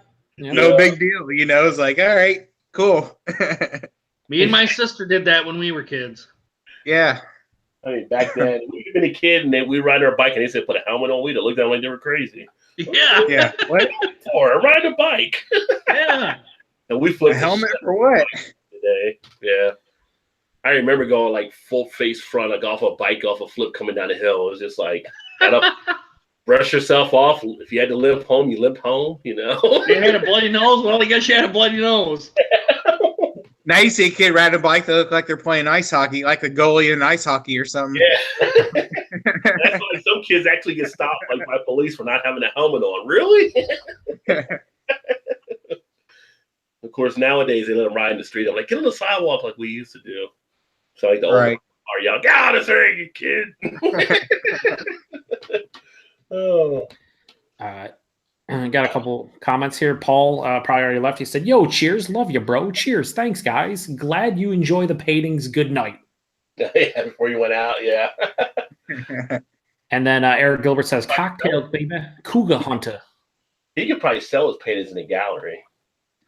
He's really good at it. He has sold some of them. He had an Etsy account, I think, and sold some stuff, but he also sold some locally. So yeah, that's for sure. He does great work. Yep. Earth says Decadent Ales has not distributed any more beers to his area since that first batch. I was in or down here, but Joe's our connection. Baby, I got all the Decadents, baby. All of them show up. I mean, that toasted marshmallow just showed up right before I went to the beer share and the festival, like the day before. So I was like, oh, fresh batch, baby. Eric and Rod, do you guys get those beers or no? No, I just got it from Joe. No. Okay. You're trying to send New York State. Actually, you can send whatever the hell you want. Well, but I was just going to say. We're getting them here. We're getting them here now. So I was just wondering. You get Decadent there? Oh, right along the Ohio, Indiana. They don't come to the north? No. Or to the south. I don't know what they're doing there. I mean, they're $5-6 a can, but we get them. Yeah, they're expensive. They're expensive. It's like he was sitting there like Dave Chappelle again. Like, was this Tyrone Bickle? You got any more of that? Yeah, you got any more of that? Scratching himself. Yeah, you got scratch on it. You got that. There's something you might not know about me, Joe Rogan. I smoke rocks. Remember, like he did the Red Bull commercial. He did Red Bull, and he would like wiggle and dance and fly. Yeah. The best for me was when he did Fear Factor with the Joe. Like, do like decadent nails. Oh man. Eric Gilbert says he would be sending Soviet block beers. I guess in a beer mail tray. Earth says more blind reviews would be good to see from everyone. Well, why don't you send us some beers for those blind reviews? Yeah, Earth, send us some beers. We buy them. We kind of know what they are. Yeah. You got to wrap them up. Wrap it up like a Chappelle. Wrap it up. Wrap it up, B. Wrap it up. Earth, send us all 4 of us some, so we can do it right here on the Beer Flow channel. You could buy them and have someone else wrap them up for you. I was gonna say, Rod, you'd have your wife do it for you or something. Dude, hang on. That would be the coolest. And I thought about this in the past, but now you just said that, Eric. If we could get one person to send out like 3 or 4 of the same beer to all 4 of us, but put them in like the mystery beers where they wrap them up, and then we could do a live like Beer Flow show where we do all the beers in one Beer Flow show and all of them blind mystery, whatever. That would be the fucking coolest thing. Earth, get on it. Get on it, yeah. We will hit you with return beer mails. He's talked about like you can't get Edmund Fitzgerald and all this stuff. Hey, whatever, we'll make it happen. Here, buddy, I'll send it to you. But that would be the coolest fucking thing. All 4 of us having the same beer, none of us knowing what they are, and doing like a review, like 4 reviews in a Beer Flow show, and just God, I'm pumped, even though it's probably not going to happen. I'm still pumped. That would be awesome. Yeah, I would throw in. Let's do it. Come on, Earth. Send us some beer. Come on, Earth. Earth, we're not twisting your arm, but we're totally twisting. You're the planet, so we're twisting maybe a continent. We're twisting one of your continents right now. Just help us out here. I think it'd be really excuse my language, but really fucking cool. Well, all Earth would have to do is send us, like I said, let's say we did even 2 or 3. You'd only have to send out the 4 packages, but 2 or 3 beers, $5, $10. If he wanted us to reimburse him, in addition to I have no problem PayPal. I don't have any problem either. Hell no. Yeah. But at the same time, like I would send a return beer mail too, like of whatever East Coast stuff, because I've seen him on Untapped and on here. He's talked about like Edmund Fitzgerald he can't get, and a couple other breweries on the East Coast. He's like, I always want to try that, and that we have access to. So, Earth, if you want to do something like that, I think that'd be an awesome Beer Flow show. I'm speaking for Rod because I think Rod would love it. And I think everyone here would love it. If Rod doesn't like it, then I'll do it on my fucking channel, and we'll do it there, and then we'll do it. But that would be cool. That would be an awesome. I think do it live. Do it live. Fuck it. We'll do it live. Fucking thing sucks. No, but regardless, like to be able to sit down and review 2, 3, 4 beers, and all of us have no idea what it is, it would be, and all of us have the same ones. God, I don't know. I'm pumped. We should do it live. We'd have to do it live. Oh, we have a damn channel. Oh yeah, we'd have to for sure. Oh, we totally. Well, that'd be the point, right? That all of us have like all you'd have to do, honestly, is like, okay, say you got a Fatheads, you just wrap it up with anything, really. What I saw, the most creative thing and the thing that takes the least amount of time, I saw a couple people sent them in Matt. They took paper towels, they wrapped it around, took rubber bands, wrapped it at the top, wrapped it at the bottom. Done. If there's something on the crown, you just put like masking tape on it. Or any kind of tape, duct tape, whatever. Then you just number them 1 for each person, the next one 2. When it's time for a review, we all pull out number 1, crack it open, look at it, smell it, drink it. Or colored tape or anything like that. Yeah, anything. It's so simple. It's just somebody would have to do that, which is the thing. A centralized figure. And Earth qualifies because he's the fucking planet. He's planet Earth. By default. You win by default, Earth. You win by default. No, Earth, if you don't want to, no hard feelings. I mean, I thought maybe you'd want some stuff from the East Coast. But if you wanted to do it, Earth, we're on board for sure. I mean, I'll even send beer for other people to you if I think they can't do it. But let us know. You can hit me up on Tapped or on whatever. Google Plus. Just let me know. It'd be fucking cool, but don't feel pressured to do it. Well, that's what he says. He says, don't pressure me, Joe. Laugh. No, there's no pressure. And this goes out for anybody else watching if they want to do it too. It doesn't have to be Earth. It could be anyone really if they want to send it our way. Yeah, now that is a goal. That's a fucking goal. We're gonna do it, boys. Step up. It's like baby, it's like a quadruple review, baby, but it's all blind and mystery. We don't know what's happening. That would be cool. That'd be cool. Yeah, I think it'd be fun. Speaking of goals and Capitals, oh my god. Speaking of lists. Oh my god, the Capitals are 4-3. Gonna win the Stanley Cup, boys. 12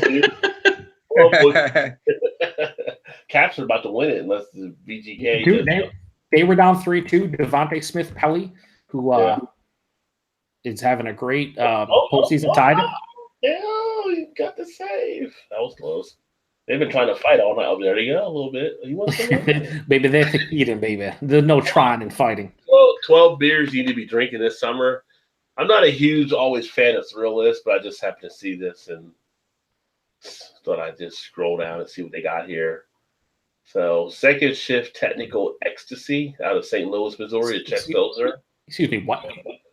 Second Shift Technical Ecstasy. Yeah. Yeah, so a lot going on there, right? So right here, a little robot can. You know. It's like, what was that robot movie that came out a little while back with the guy that made District 9? It was oh yeah. What the fuck was the name of it though? Kid was teaching a robot to do stuff. Then it was like, oh, we got to take that robot down or something. I don't know, but kind of like him, except he looks high. It's Friday. Ain't got no job. Chappie. Yeah. So 5.4% Czech Pilsner. Haven't heard of that brewery before. Rubens Brews Summer IPA, which is right here. They're out of Seattle, Washington, distribution Washington, Oregon. It's like you're only going to get these if you're in certain spots, right? So these lists are so asinine because you never get half of what's on them anyway. Yeah. It's just like some random person, like, oh, these are the 12 beers that I really like, and we're making a fucking huge list. Yeah, this is what you should be having, but you can't get. So here's one that people can mostly get. This is from Left Hand, The Death Before Disco. That was on the shelf, I saw. So I actually heard about this being in places, and people seem to be liking this one. 6% porter. Again, speaking of, before it goes on, Left Hand has a black currant nitro beer. So Chris, on the 10th, if he's watching, top the board and get it. But also, it sounds interesting considering most nitro beers aren't like a fruit beer. So just want to point that out. Sorry. So you can put that in as physics. Yeah. Get physics, baby. Middlebrow, Little Crush. Again, distribution Chicago and sporadically throughout California. Chicago and sporadically throughout California. How the hell do you have that? We're available in 1 1/4 states. Hey, Tanya, send us this beer. Tanya or Earth? You're in different parts of California. Tanya or Earth? Earth, can you send us this beer, but make it a mystery beer so we don't know? Make it a mystery beer. So we'll skip through that. Like, here's a Shacksbury Rosé Cider out of Vermont. They're actually available nationwide. So maybe they're trying to pull off some of the success that Boston Beer had with their Rosé Cider. And then you got, I think the P is silent. Frem Lemon Zest Farmhouse Ale, Hood River, Oregon. Again, distribution, Oregon, Washington, and British Columbia. So, if you happen to live in the Pacific West Coast and or Canada West Coast, maybe you can get it. New Belgium, the Emperor. You can find it in most states. That's like the one I've had on the list thus far. The one that everyone can pretty much get to. Like, that's it. Yeah. Like this one, Bayer in St. Wilbur Weizen. Montana and Seattle. Yeah. Not in the whole state of Washington, just Seattle. If you're not in Seattle, don't even look for it. I know like one person in Montana, let alone any, like I know they drink craft beer clearly there, but like it's weird when you say Montana and then one city in Washington State. Weird distribution. It is a hell of a city though. It is Seattle. So that's true. It is a big one. And then what we got here? Night Shift Whirlpool. I always hear good things about Night Shift. Yeah, it's okay. So you're not impressed by it? Because you did it in New York. Yeah, we do occasionally to the east in Rochester. That beer specifically solid, but they make better beers, I think, personally. But I mean, it's not bad. It's a pale ale, right? 4.5% or something like that. 4.5%, yeah, pale ale. Yeah. It's all right. And then you got Crow Strain, Hellas Creek, and distribution just in Nebraska. So Nebraska. The hell was in Nebraska? Out of the Midwest, but just one place there. Just go. 21st Amendment El Sully, which I've seen this one out here too. Distribution of 26 states. I haven't tried that one yet, but that's a Mexican lager, 4.8. Seems that'd be a nice summer beer. This one does kind of interest me as well. The Boulevard Tequila Barrel Lime Goza, 4.2. I really liked it. In the last couple of days, I've seen things where people are like, how do you pronounce it? Like, people have been arguing about pronouncing it a certain way. So, I see First Amendment around here every once in a great while. I would recommend the Boulevard beer. It's pretty good for what it is. I thought I was kind of blown away because I didn't think it was going to be good at all. Not good. I was just like, it's going to be underwhelming. It was super refreshing. Like in this weather, that is like the quintessential beer. Boulevard. Yeah, I wonder if Tom's had that Beer Whisperer because he's right out there. Which one is that one from Boulevard? Boulevard Tequila Barrel Lime Goza. Oh, okay.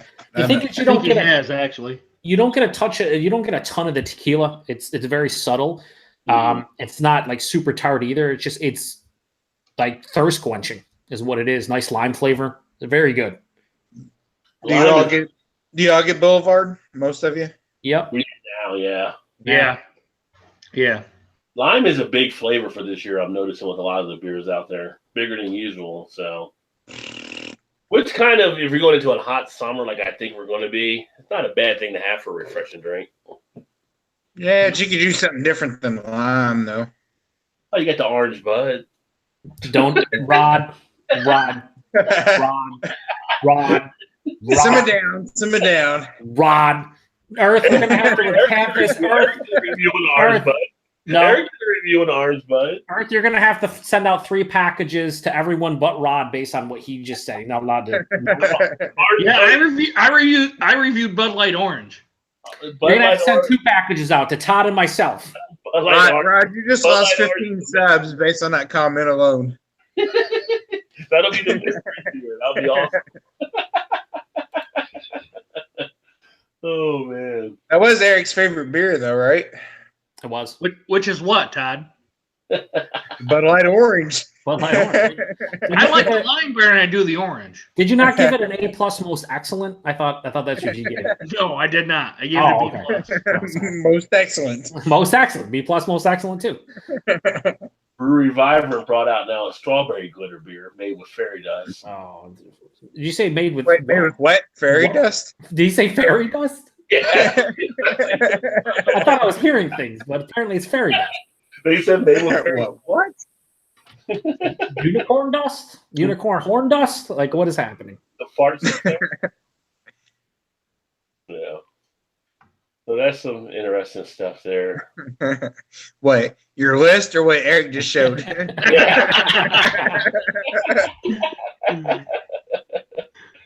Oh, sorry, Eric, I had to.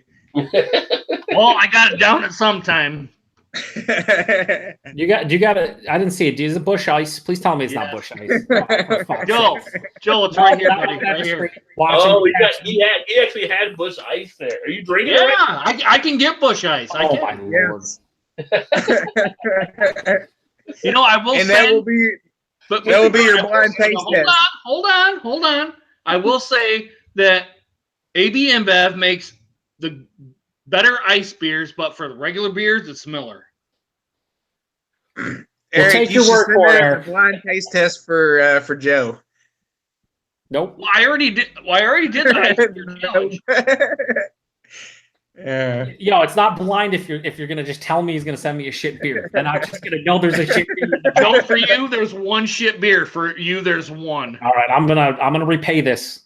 You're gonna drain for a Boss Tweed by accident. You're not even gonna know it. If you send me a terrible beer, which is fine, Eric, I'm going to pay it forward to Todd. So that's what's gonna happen. Pay it forward. Wait a minute. No, we ain't gotta be nasty about it now. Come on. Did you say you want to drink 57 ounces of chilada? Is that what? You do? Okay, we'll make that happen. Hey, whatever. I still have not drank enchilada at all. I'm not really Oh, Eric Gilbert likes it. He likes it. what, Eric, Bush you Ice? like enchiladas? No, Bush Ice. Oh well. Or ice beers in general. Or maybe he was saying ice baby. Maybe Well, he's right big here, fan of right vanilla here, ice. Rob. Ice House? Bush Maybe. Yeah, ice house. Something with ice in it. Well, there's one article that says Bud Light Orange to seeds, but not as a beer. Mhm.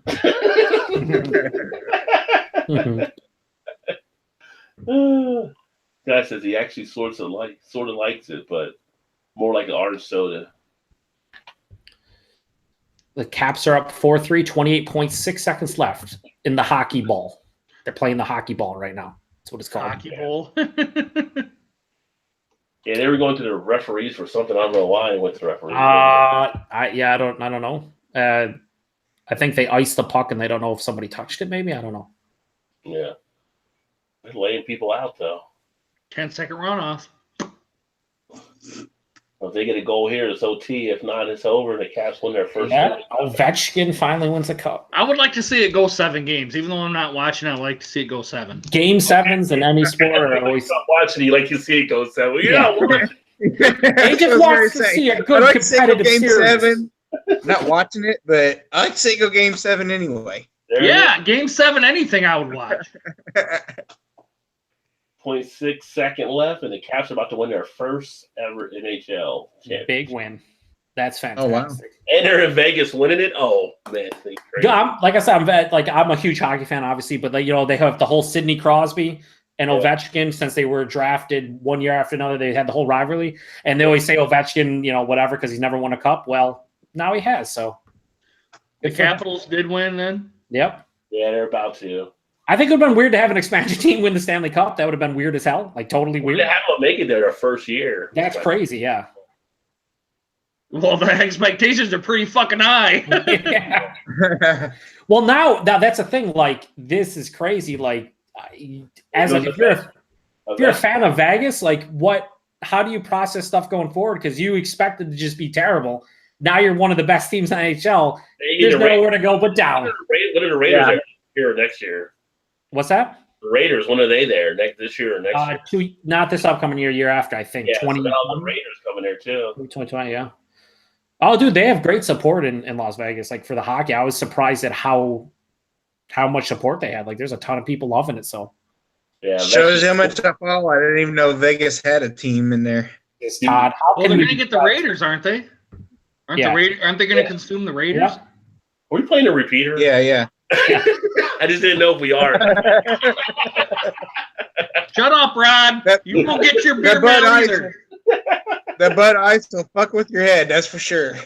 Bush Ice roll over. Or the Bush Ice. Yeah, the Bush Ice. I think we do it the other week, and Nick was on his channel. Like, Dick, we just talked about this.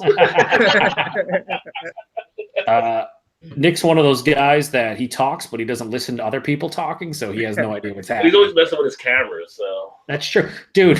Yeah, in the video I posted, that's an hour long. At least 3 separate times, he would turn it on and be like, "Fucking Nick, really?" I'm like, "Really, Nick? We're walking in to get food. Do you have to have the camera on?" He did it every time. It's crazy. Oh, and he's probably like this too, like blah blah blah blah blah blah. They'd be like, "Oh, we're going to get some food and blah blah blah." I'm like, just wait till we're at the fucking establishment, then he can turn it on. Like, Jesus. You're like, what is that clicking sound? Oh, there's Nick with the camera. Like, we're ending the bottle share. We're all in the fucking hallway. Paul and Greg are like hitting each other and like putting each other's heads through the fucking wall and whatnot. And of course, Nick turns it on, and I just look at him like, "Are you fucking kidding me right now?" Okay, done. The night's over. We're done. I think for a bottle share for those kind of things, it's probably better to live stream it. That's what we did. I'll be honest with you. The live stream was good that I watched on there, yeah. Nick and Chris came over on the Thursday, and they came out and hung out here in New York. And we went to a local place, and we drank like a half dozen beers, and we did reviews. They're going to all be on Nick's channel whenever he uploads them, which will probably be like 2019. And then we went to a brewery next door, and it was 50-cent wing night. So how can you beat that? I was like, all right, yeah, 50 cents wings. And then they had for like a flight of beers and 12 wings, it was like $14. I'm like, yeah, yes, wow, can I have more? But it was a good time. But I didn't get any contact because I told Nick, I was like, dude, you're flying in from New Brunswick, Canada and stuff. Why don't you do it all on your channel? How often are you going to be here? So he did. Then the next night at the share, kind of like you said, it was better to live stream it. There was too many people and too many beers and stuff to be like, hang on, let's all do a quick review. It's just like, we have 4 or 5 hours, just like enjoy ourselves, live stream it, whatever. And then at the fest, I had to go to a memorial service on that Saturday. I had to come back over the border, get dressed, go to the memorial service, come back, get dressed again. I didn't get to the beer fest until 4:30. It closed. It stopped pouring. They stopped pouring at 6:30. So I had 2 hours, and I was like, I'm not going to sit here and do reviews and fucking all that. I just want to go and drink beer for a couple hours, and that's what I did. So I got pretty much no footage, but I didn't care because I enjoyed it. If I had more time, I would have totally got a lot of footage at the Albino Rhino Beer Fest because it's a great fest and whatnot. But enough of my buddies and other beer tubers did. So, there's content up there. Like I said, Nick has an hour video.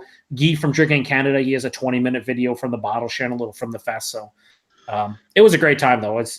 Like at some point, you guys need to make it, or at least Rod or Eric, because they actually have channels. At some point, I can read sign language. I see that, Todd. No, but my nose was itching. Sorry, but like Paul drove up unexpectedly, surprised the shit out of us, and it was like a 6-hour drive for him, which would be probably the equivalent for you guys, because I know from here to Cleveland's about 3 hours and 15 minutes. And I know it's a couple more hours to like Rod's neck of the woods. It's probably like 5.5 hours or so, but to make like a weekend or like 3 or 4 days and go see the Cleveland. I'm like 4 hours from Cleveland. Oh, okay. I'm probably from 4 hours from Cleveland too.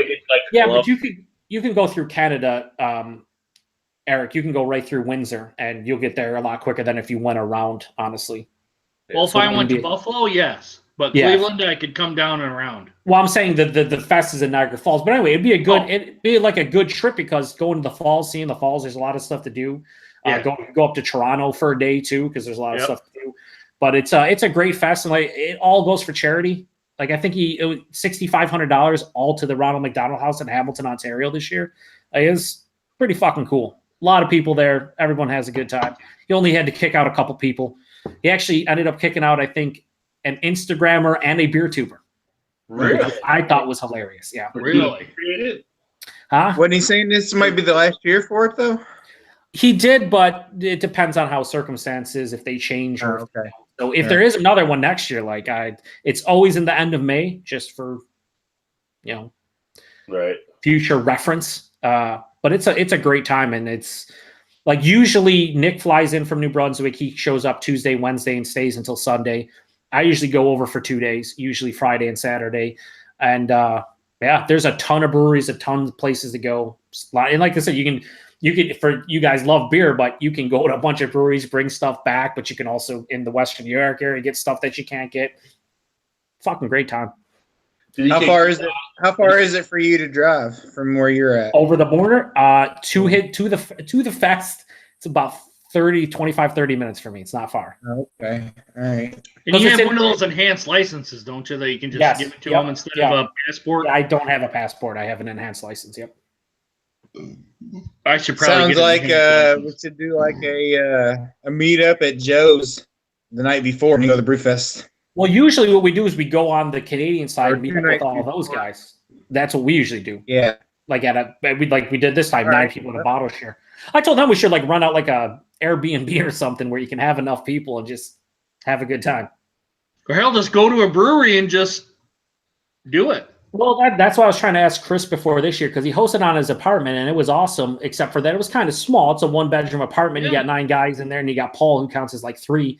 And well, I might count for 2 or 3 too. Well, I'm not saying like in terms of fatness or anything. I'm talking in terms of like being Paul. Like Paul's like 3 guys at once. Like he's a maniac, but he's a good maniac. But so it was kind of small and a little bit. We usually do it in Chad's basement because his house, he has a nice fixed basement and usually fits 10, 12 people. But if you had more, then it'd be great to do like you're saying, Eric, like head up a brewery and be like, hey, can we come and do a bottle share? I don't know the laws in Canada. I know there's places here, there's bottle shops here. You can rent out certain areas like the back room or whatever, or they have like an actual conference room. I don't know how that works in Ontario. Have us all order flights and we can do it right there. Yeah, you can do a lot of stuff.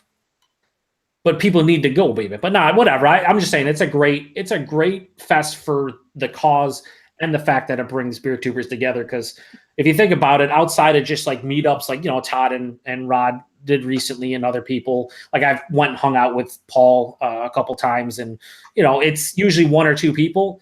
When you can bring in like a dozen, it's fucking just a lot of fun. It really is. Get to meet everyone in person. It's a whole different. Oh. Well, we definitely need to do like a meetup in Cleveland or somewhere in Ohio. It's kind of or we could do one in Indiana too, Todd. Well, you got the new brew dog. You guys are more welcome to come anytime, and you can stay at my house. I don't care. We'll do it here. Brewdog would be cool when they open that. Get permission from your wife first, Todd. Nah, she'd be fine with it. She wouldn't care. You like Brewdog, or like in Ohio, just like in Tennessee, but Ohio would be closer to that. They have some of those cabins and stuff too. We get like a massive thing. Get like one of those 10 people cabin or something, like a massive video beer weekend or something. Yeah. No, Joe, how far are you from Cleveland? From Cleveland, I'm like Vegas. No Vegas? Is that what you said, Rod? No Vegas? No, that's what Eric said. There's always Vegas. Oh, there is a. We could go to the Vegas of the East Coast, Atlantic City. Oh wait, this is not like 2000. In 2000. Well, we can go to Reno, baby. We can go to Reno. I'm about 3 hours and 50 minutes, 3.5 hours. Cleveland. It's basically just driving directly down the 90 on Lake Erie, and I'm there. All I got to do is hit 94, 75 to 80, 90. How far is that for you, Rod, to Cleveland? Cleveland for me is about 5 hours, I think. Okay. What? So it'd be another hour and a half for me. Columbus is 3 hours from there almost. What do you think I'm at? What do you think Cincinnati is? Yeah, bro, it can't be no 5 hours. Son, can it be? I don't know how you're driving, but let me see. Get that cruising in and just head right up to Cleveland. It takes a little bit of time. Now I'm saying Cincy, and you're Florence, okay? We'll go Florence, all right? 3 hours and 51 minutes. Just settle down, Rod. 5 hours. From Florence, Kentucky? Yeah, from Florence, Kentucky to Cleveland, 3 hours and 51 minutes. That's assuming how people, if they actually knew how to drive. Well, that's assuming you're not driving. That's assuming you're driving the speed limit. If everybody knew how to follow that. That's true. So it's probably like 3.5 hours, Rod, if you're a rebel. Like, I mean, it's okay. You have people that don't know how to drive. I'm telling you, the traffic is worse. It's like people don't know how they get in the left lane and go slow. It's like, why are you over here going slow? Even if it's like 4:15 or 4:30, that's still not terrible. Like, I mean, it's just an hour more than me. I mean, it's but no, it'd be a nice centralized location. Like, I wouldn't even mind going to. I think Columbus would probably be the most centralized. It'd probably be like 4.5 hours for me. Eric would probably be similar, and for you a couple hours or whatever. But it would be Brewdog, and then you have Jackie O's a little bit to the. Then you have Hoof Hearted in the area. You got Columbus and North High Brewing and stuff there too. Mm-hmm. Hey, Joe, we got to go to Cedar Point if we're there. No, that's Sandusky. That's Sandusky. Yeah. That's about a half an hour, I think, west of Cleveland. I've been there. I went to Cedar Point. I'm throwing it out there. That's all. Yeah, I like Cedar Point. Cedar Point's a good time. Like, I'm not wrong with Cedar Point. We have some comments. We have Eric Gilbert says the line should have left for Las Vegas. Oh, shit. Hey, those are fighting words, buddy. Yeah, Eric might, give up that bush ice and just start throwing it. Comrade Commonwealth says you better be drinking a stout, comrade. Stout or Belgian wheat, only acceptable beers. And then Real Police Talk shows up and says, hello, everyone, drink up. And then Comrade Commonwealth says, not a policeman, but I'm drinking Guinness.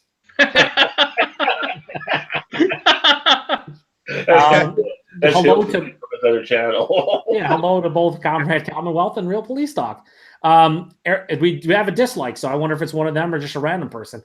Eric Gilbert says Wild Beast from Whitby was at the fest this year. Solid brewery. Yeah, I didn't get anything. And then Eric Gilbert, just to clarify, to upset you even more, he says go Pack Go. Eric, go Pack Go. Fuck you. Okay, settle down. Don't insult our viewers unless their name is written on your parade.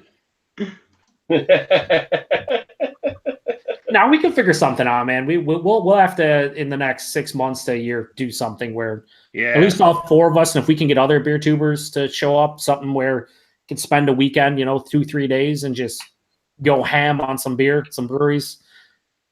Yeah. Oh, I'm sure we probably could for sure. Yeah.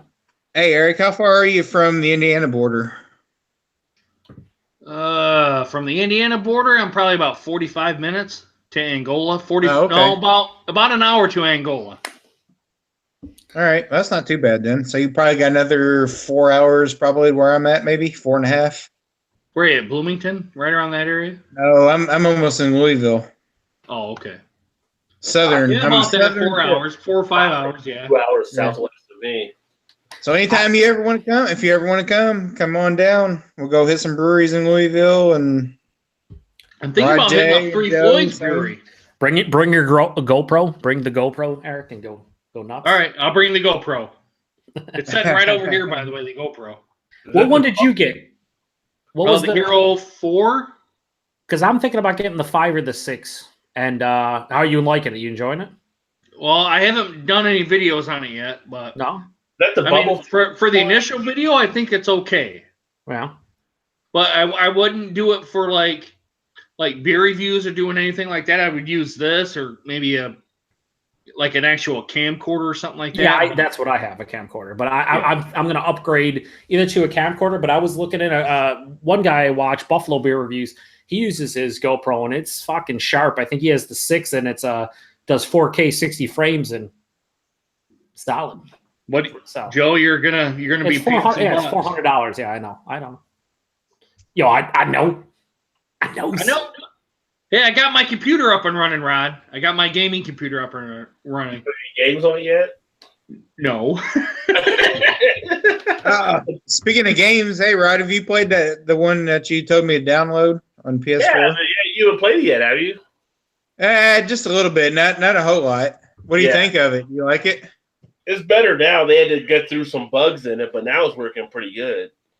I like it. I mean, it's not as crazy. Well, Fortnite, you're not breaking stuff with this one. You're kind of just landing and finding guns and going out and shooting. Are you guys talking about H1Z1, the Battle Royale? You guys remember the regular game of that? Where the whole Battle Royale thing since Fortnite took off and PUBG? The H1Z1 was like, yo, we totally got to do one too. So that's what they released for the console. Well, they're suing each other. Fortnite and PUBG suing Fortnite because they say they have the patent or whatever on that. I'm like, you can't patent a game. You can't patent a genre. You can't do it. It's a fucking. They're so dumb. It's like, what are you doing? Well, see, the H1Z1 was pretty cool because you can actually drive and stuff on there too. And I think the thing about Fortnite to me is it's a bit too cartoony, and I like the realistic nature of H1Z1. It just feels like, okay, I'm by myself, and there's people trying to kill me. I'm going to kill them. Not Fortnite. Joe, I'm going to kill you. I'm going to kill you. Oh, you mean you don't like when you can bust out in a dance in Fortnite? Yeah, just make your gadgets go. Yeah. That's kind of. I feel as a grown adult playing that, I feel kind of weird. I'm like, I don't know about this. Yeah. Yeah, it's definitely got more of the childish type quality to it. But H1Z1 I like. And you're not ready to break shit down or anything like that, but you're finding the weapons and crates and all that kind of stuff. It's kind of weird too. Like on the map, it's kind of like you don't get to see the whole map; it just drop you out of the helicopter, and then you got to guide yourself down to see what where the car is or some type of symbol where you can find something. Like I've dropped myself in the middle of freaking nowhere, and I spend the whole damn time trying to run and stay ahead of the damn gas when it's released. And it's like, seriously, there's no car here. I'm outside the circle. I'm gonna freaking die. Not even getting shot or anything. So the board on that one shrinks also, like Fortnite. Yeah, it shrinks down and stuff, so you have to stay into the circle to actually find out where. Okay. At first, it was like they were still working out bugs. You didn't know what direction you were running in, but then they finally got it fixed where you can actually see where you're going. So it's pretty decent. You got to pick up weapons. I mean, you run out of bullets and stuff, so you got to make sure you got to find the right backpack so you can carry enough weapons, and you get like different grenades and stuff like that, and the medical stuff. I mean, the medical kit or bandages are like Fortnite. You got to wait for a period of time for it to heal you, but yeah, it's pretty good. I don't want to change the subject, but I just realized like the Washington Capitals won the Stanley Cup in Las Vegas. How does the part? Is that the most? Well, I'm saying, how is that the most ridiculous party ever? That's what I was saying. It's gonna be crazy in Vegas. I mean, you might have a mattress off the roof like The Hangover tonight. I hope no one gets I hope no one gets hurt because that would be party with the Vegas players. They probably Vegas players like, holy shit, we made the Stanley Cup. Like we didn't exist 8 months ago. What happened? Like, but But if you're at the bunny ranch, you might be preparing yourself tonight. I feel like Ovechkin's gonna get some free freebies, if you know what I mean. You know, they're probably like, whoever won the Stanley Cup, everything's free. No, it's the Bunny Ranch. Come on. But have y'all been to Vegas? Actually, with them winning their first title, they may not be staying. They may be flying out to bring it back to DC tonight so they can party there. You never know. The cool thing was watching Ovechkin skate around with the cheers were deafening, and I'm like, you're on the road, but that's how many people were okay with you winning the cup. Like, they wanted to see it. Like, you're on the road, and it's like you're at home. It was crazy. Yeah, you know who's probably happy is probably Trump. He's like, hey, I can get a championship team to come to the White House now. Yeah, I hope they all tell him the fuck right off. That'd be hilarious. That whole thing with the Eagles, you can't invite people who decided not to go. Like, you can't be like, you're uninvited. You're fired. I already quit like yesterday. There was 3 people going out of like 100. Like, everybody decided that they weren't going. I don't know what you're talking about. But. Yeah. Yeah, so it was kind of funny, but yeah.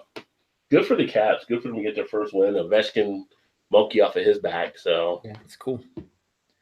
Plus, he was generally like, I mean, he was just like emotional when he won that thing. So that was kind of cool.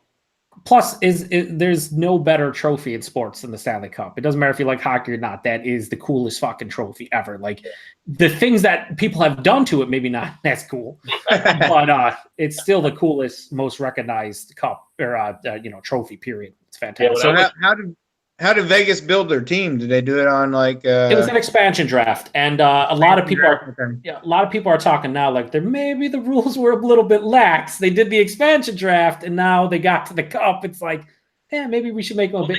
All the way to the NHL. Yeah, it's like you got to the Stanley Cup, but there's the next expansion team is going to be Seattle in a couple of years, and they're already talking like we got to make it harder for them to pick players.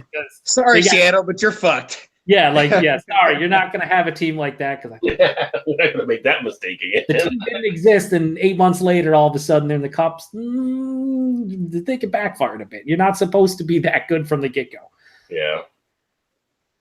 But it was a hell of a story for them, a hell of a run for their year. So well, that was cool. I don't really care who won the cup because if you had Vegas win it, that's an awesome Cinderella like crazy story. You have the Caps win it, Ovechkin gets his first cup. Like, I didn't really care. It was. I wish it would have won 7. Like, honestly, because it was good hockey. Like, I wanted to watch it go 7. But yeah, then it's like it's one. You win and you win and you hit the Stanley Cup. You lose, you go home. Yep. And playoff hockey is just fantastic. It's like you were saying how they're checking everybody. It is so physical and ridiculous that it's a lot of fun to watch. Well, I will say it's different from regular season to playoffs. Oh, it is. Completely different. More than any other sport. The intensity ramps up in the playoffs, and the fact that you have 7-game series and not just a single game, it's crazy to watch. Like, I can't imagine the physical toll a lot of those guys have playing 20, 25 extra games. Yeah. Those type of games, with the physicality being kicked up like 17 notches. It's a lot of fun. Well, they'll start back up in like a month or something, won't they? Seems like hockey goes all year round. Hockey's like the longest season, I think, of all the major sports. Yeah. Yeah, it seems like it. And baseball is close. Yeah, because they're pretty much. I think what's this? This is June. I think hockey starts like around August. No, hockey starts at games played is like training and stuff. I mean, the training starts usually early to mid-September. First game's usually like October 5th to 10th. Okay. Baseball stops sometime in October. They usually have November, December, January, February, and then they start in February. Kind of do a little bit of kind of similar. They both have like 4 months off. Yeah, so hockey has the shortest off season. Yeah, NBA's close, but they usually start a month later than hockey, and usually end around the same time. Yeah, football is. Well, and I'll say this: I'm not taking anything away from MLB players, but yeah, they play 162 games, but hockey players play 82, and it's way more physical than baseball. More physical, yeah, and they don't get ass beat every play all the games either because they have the rotation of the other players in there too. No, and as a baseball player, you might play all game, and aside from at bat, you might not do shit at your position. Yeah. If you're an athlete, going to baseball. Oh yeah, no, if you're an athlete, going to freaking golf. Yeah, if you're an athlete, do not go to football or hockey. Don't anything where your brain's getting rattled. Just don't. Unless you're really good at it. You don't even have to win or be in the top 10 and still have a nice lifestyle if you're a golfer. Well, there was I just saw what was it, like North Carolina? There was a wide receiver that decommitted and got drafted he decided to go into the MLB because he got drafted in, like, I forgot, it was the first round, and they're all angry at him because he was going to be a great wide receiver. Apparently, like, they were all, but like, he's guaranteed $4 million in baseball, and apparently he's a good baseball prospect. I'm like, all right, he's guaranteed the money. He doesn't have to play in football where you guys get nothing, and if he becomes a great player in baseball, he's making more than he would in football, and he doesn't have to worry about all the concussions and all that stuff. You know, it's smart play. Exactly. Yeah, baseball's the only one with guaranteed contracts. Hockey has it now too. They have the hockey does. Oh, do they now? Yeah, they do. Okay. Which I feel like in football and hockey, you should have guaranteed. Those two sports, you should have guaranteed contracts. You should. In football, you should. There's no reason not to. Yes, you should. When you're putting your life on the line, basically, and your well-being past, like, the age of 35, like, you should be guaranteed that money.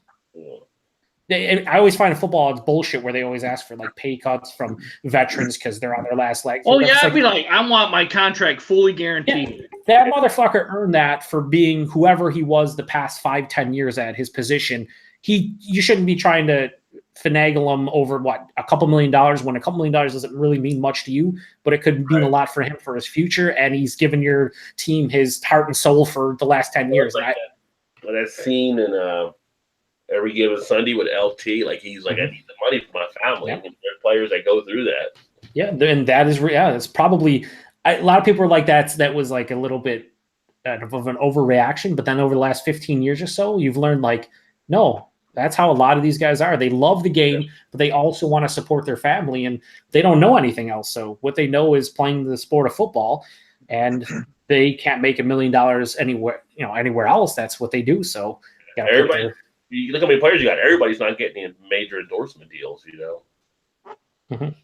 So Eric Gilbert says, I picked hockey and football, so it's likely what is wrong with me. Well, those are my two favorite sports, so I would love to play those sports professionally. But if you had the choice, baseball would, of the top 4, baseball by far. I'm telling you though, golf's where it's at. Yeah, well, I mean, it's not even a sport. It's a sport. I just wanted to see what you say. It's a sport. You go to PGA Tour, then you go to PGA Tour. We're not talking NASCAR. I mean, that's. Wait a minute, is cornhole a sport? It's on ESPN. Cornhole is a sport. It's on ESPN, so it's a sport. Right, exactly. It's on the Ocho, but it has to be. Cornhole championships are on ESPN too. We're going to call that a sport now. Yeah. Yes. A sport. Cornhole championships are on ESPN. Yeah. Regardless of whether or not all, like, golf or whatever, people, like, argue it's a sport or not, they make a lot of fucking money, so I don't care.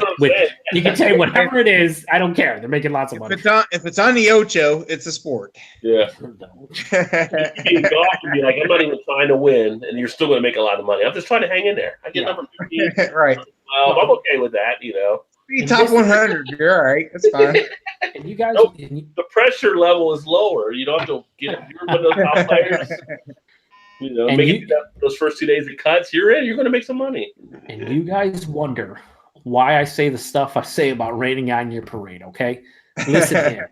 He shows up in the comments a bit later, and he's trolling. And I know he's trolling Eric here, but still not cool to even write. He says drinking and driving is cool. No, it's not. No, it is not. Raining on our parade, not cool, bro. Not cool. Not fucking cool. Really. Even though he's trolling, for life. Not cool. Not cool, Trey. Not cool. Not a good thing to do. Not at all. Not cool. But so whatever I just read from Raining on Our Parade, do the exact opposite. Well, speaking of Eric, I mean, we've been on for a bit. I guess we're going to wrap it up here. One last comment before he can do his spiel. Earth shows up and says championship darts now. That's a sport. Oh, wait. Thinking of darts, how about axe throwing? Yes. What, Todd? What? They actually have axe throwing in the bar. Yeah, we have an axe throwing bar here in Cincinnati now. Yeah. Might be the most irresponsible fucking thing I've ever heard in my life. Yeah, I agree. Whatever. I agree. It's like, hey, you want to get all fucking loaded and then maybe throw some axes? But No. tell me you won't drink a flight of beer and watch somebody just throw the shit out of an axe. I hope it's like I'd do it. I'd it do better it, be John. like it better be in caged area and like pads and stuff for people. So they're not- Yeah. Right. Well, I mean, I meant from afar. You're not gonna be like right on Oh, top of it where I you're think gonna you get got one like- to the head. So the net is supposed to catch the axe. So let me say one. Supposedly. Let me give you one more. Paul wanted to do that. Now that would be. If And that also, ever happens, he's got to get it on video for he sure. does, and he might want to warn everybody. I want to warn them. All right, that's all I had. Sorry. That'd be a challenge. That'd be a challenge to Paul. Do a painting, beer review, and axe throwing all at once. He'll probably try it. If he gets wind of this, he'll try because he'll try it. For sure. Also, Earth. Challenge. Earth, I just want to say no pressure, but what's up with those mystery beers? He said to contact him through. I can he's on Google Plus and Google Hangouts. Like you go to hangouts.google. Keep in mind, we also have a connection we can talk about offline for out in California. Yeah. Oh, that's right. We do. But Do that, We can do an actually. offline chat. Yeah. that's right. Yeah. Well, whatever. We need to make it happen some way because that shouldn't be cool. But that all being said, thanks for everybody watching. I'll let Eric give his little spiel here because we all care. Guys, if you had too much to drink, please get a designated driver. God. That bush ice. It's that bush Well, I ice. already fucked it up. I already did. I already fucked it up. Take two. Take two. Record button again, Eric. Oh. Guys, if you had too much to drink, please get a designated driver. Get a Uber, a taxi, a Lyft. Have the bartender get you somebody to get your ride home because we all want to see you back here next week on the Beer Folk channel. There we go. Straight and direct. Straight and direct, yes. And make sure you check out Eric's channel, Eric and Lions Fan. You want And the Fat Ugly Gamer. And the Fat Ugly Gamer coming soon with games. That rolls right off the tongue. Coming soon. Wait a minute. Are you going to keep that channel? Yeah, I deleted it and then I brought it back. Okay. All right. He's Fat ugly gamer. bringing games in. The Fat Ugly Gamer. Maybe that's a fat ugly gamer, baby. That's what that means. You want to give a little spiel about your gaming channel? What are you going to be playing on this Fat Ugly Gamer? I'm gonna be playing on my computer, Rod. Rod, don't put him on the spot like that, man. He just had a bush ice. Come on. Any type of games? Anything you guys wanna watch, put it in the comments on the Fat Ugly Gamer channel. Solitaire, Minesweeper. No, wait a minute. The Fat Ugly. No, hold on. The Fat Ugly Gamer channel has a Mario guy, a fat Mario with a controller in his hand. Is it Nick?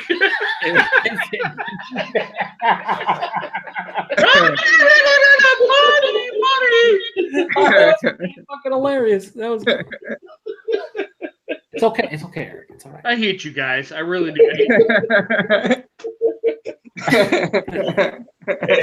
Any upcoming stuff in your beer channel? Beer you got? No, I'm good. Anything? Come on. I'm Eric. good. I'm good. I'm good, Rod. I'm good. How Tigers doing? Many Tigers? Well, on the Eric Lions Fan channel, you can find Detroit Lions, Detroit Tigers, beer reviews, and maybe my weekend rambles. There you Maybe. go. And then I'll admit I've been kind of wavering on those, but I might bring them back up. Rambles are good.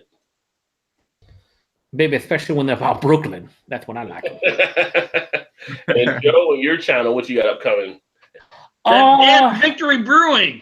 Motherfucking Victory Brewing. I'm gonna keep it consistent, not post any content like I haven't for the last 3 weeks. I'm gonna continue that up. No content.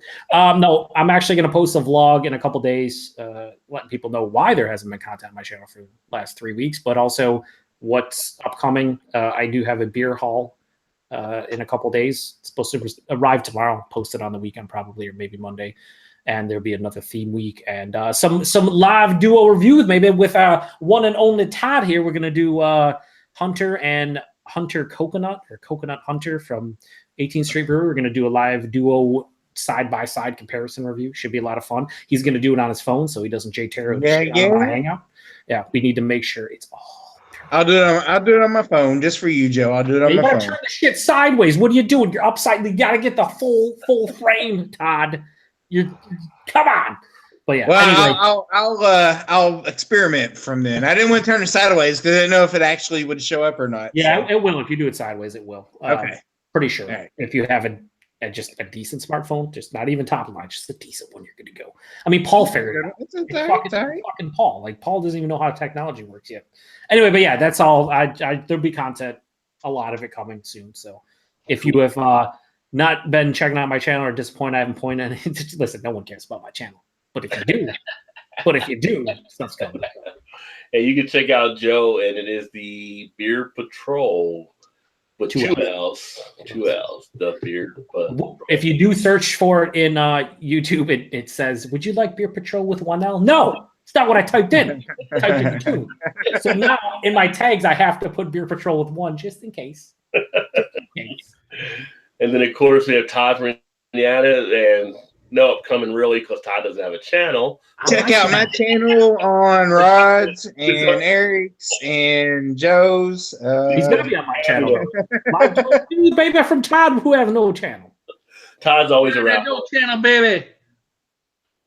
Coming soon, 2029. We need a little Dusty Rhodes. Oh, baby. There's too much Dusty Rhodes. You can't say that because then Rod will have an outro of 7 minutes long of Dusty Rhodes, which is never a bad thing. But, you know. Oh, let's see here. We got to do the Friday night. We got to do that.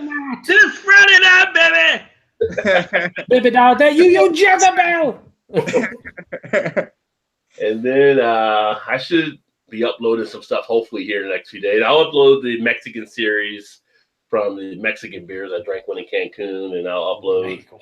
I don't know. I got the vanilla espresso from Rogue one. That might be the next one. I haven't decided yet. Or the other one I got from Rivertown. I've also got the Eugene Porter out there. So I got to put these things in order. And then for people that have commented, I will be following up with all the comments. Still getting caught up on things, so don't think I didn't see your comments. Appreciate that, and we'll definitely respond. Yes, appreciate your comments, everybody. Yes. Rogue came out with vanilla. What'd you say? Vanilla espresso? No, it's Roebling, the name of our bridge here from River. Oh, okay. Roebling Vanilla Espresso Porter. Oh, that actually sounds good. I thought you were saying Rogue. I was like, what the fuck? I also got the Rhine Guy Squirrel, which is nut brown ale. So, yeah, I got some stuff in here to get put up at some point. I guess I'm like, what I say, 18 videos in the backlog right now, and still going to be adding more as I do reviews this weekend. I might do a few brewery reviews. Maybe I'll do those live this weekend if I check out some of the breweries. I don't know. We'll see. Fun. But outside of that, let me see. Everything's proper, sons. Yeah, I'm also going to do, I forgot the Fatheads. I'm going to do the Headhunter and the Bumbleberry. You know, not that I've never had them before. You know, I mean, First time. Yeah, first time I had it. You know, maybe I'll pour like 3/4 of it in the cup and then act like I never drank it and then tell you guys about it. Oh, right. The aromatics are so beautiful. I've never beautiful. Yeah. First time, long time. Yeah, first time, long time. And I do have beer barrel packages coming to Rod and to Joe and to Todd. Oh, well, thank you, Much sir. Appreciated. Yo, I'm fucked. And you have an unboxing video as well. Yep. I'm so excited. You have no idea. I'm pumped. Which I'm going to apologize in advance if people are watching this. I'm going to have so many New England style IPA reviews over the next month and a half. So have fun watching the same thing over and over. Should be a lot of fun. I'd imagine like all the other half are going to be whatever New England style IPAs. So yeah, I don't think it's going to be. That being said, get ready to close it out. But before we do, since it was requested, oh yeah, a horseman. A horseman goes by the name of Rick. Not here. Are you a horseman? I could be. What can I do for you? Friday night. You can see me at ball games. Bring all your horsemen. Because now we'll have Moondog Spot, Moondog Rex, and the Monkey Brother. Yeah, I'm looking for a horseman goes by the name of Rick Flair. Don't know him. Can I leave a message? I can. All right, write this down. Tell him it's Big Dust, Okay. the American Dream, Okay. Tell him to meet me Friday night, Starcade. Me too, Mr. Stockade. Yeah, Starcade, Friday night. I don't know what you're wasting your time for. Is this Baby Doll? Baby Doll, I know that was you Jezebel! Hello, I'm looking for some horsemen. I've got plenty. How many you need? 4. 4 horsemen. Yes, sir. This is Big Dust calling on behalf of Crocker Promotions. You don't really understand what you're saying, but Sorry, I got a little bit of a list. What about Chris Benoit? Oh, he did. Sorry. you know what you're talking about. Is this J.J. Dillon's? No. Don't lie to me, J.J. You and I go way back, Jack. Well, yeah, you got the wrong person. Don't mess with the American dream, J.J. My eyes are open as big as silver dollars, Jack. Well, you got the wrong guy. You and I, J.J., leather strap match. Dustin Rhodes is the master of the strap match. J.J. giving you a yellow dog. That being said, I don't even know how to follow it up and just say, we'll catch you next week. And I like almonds.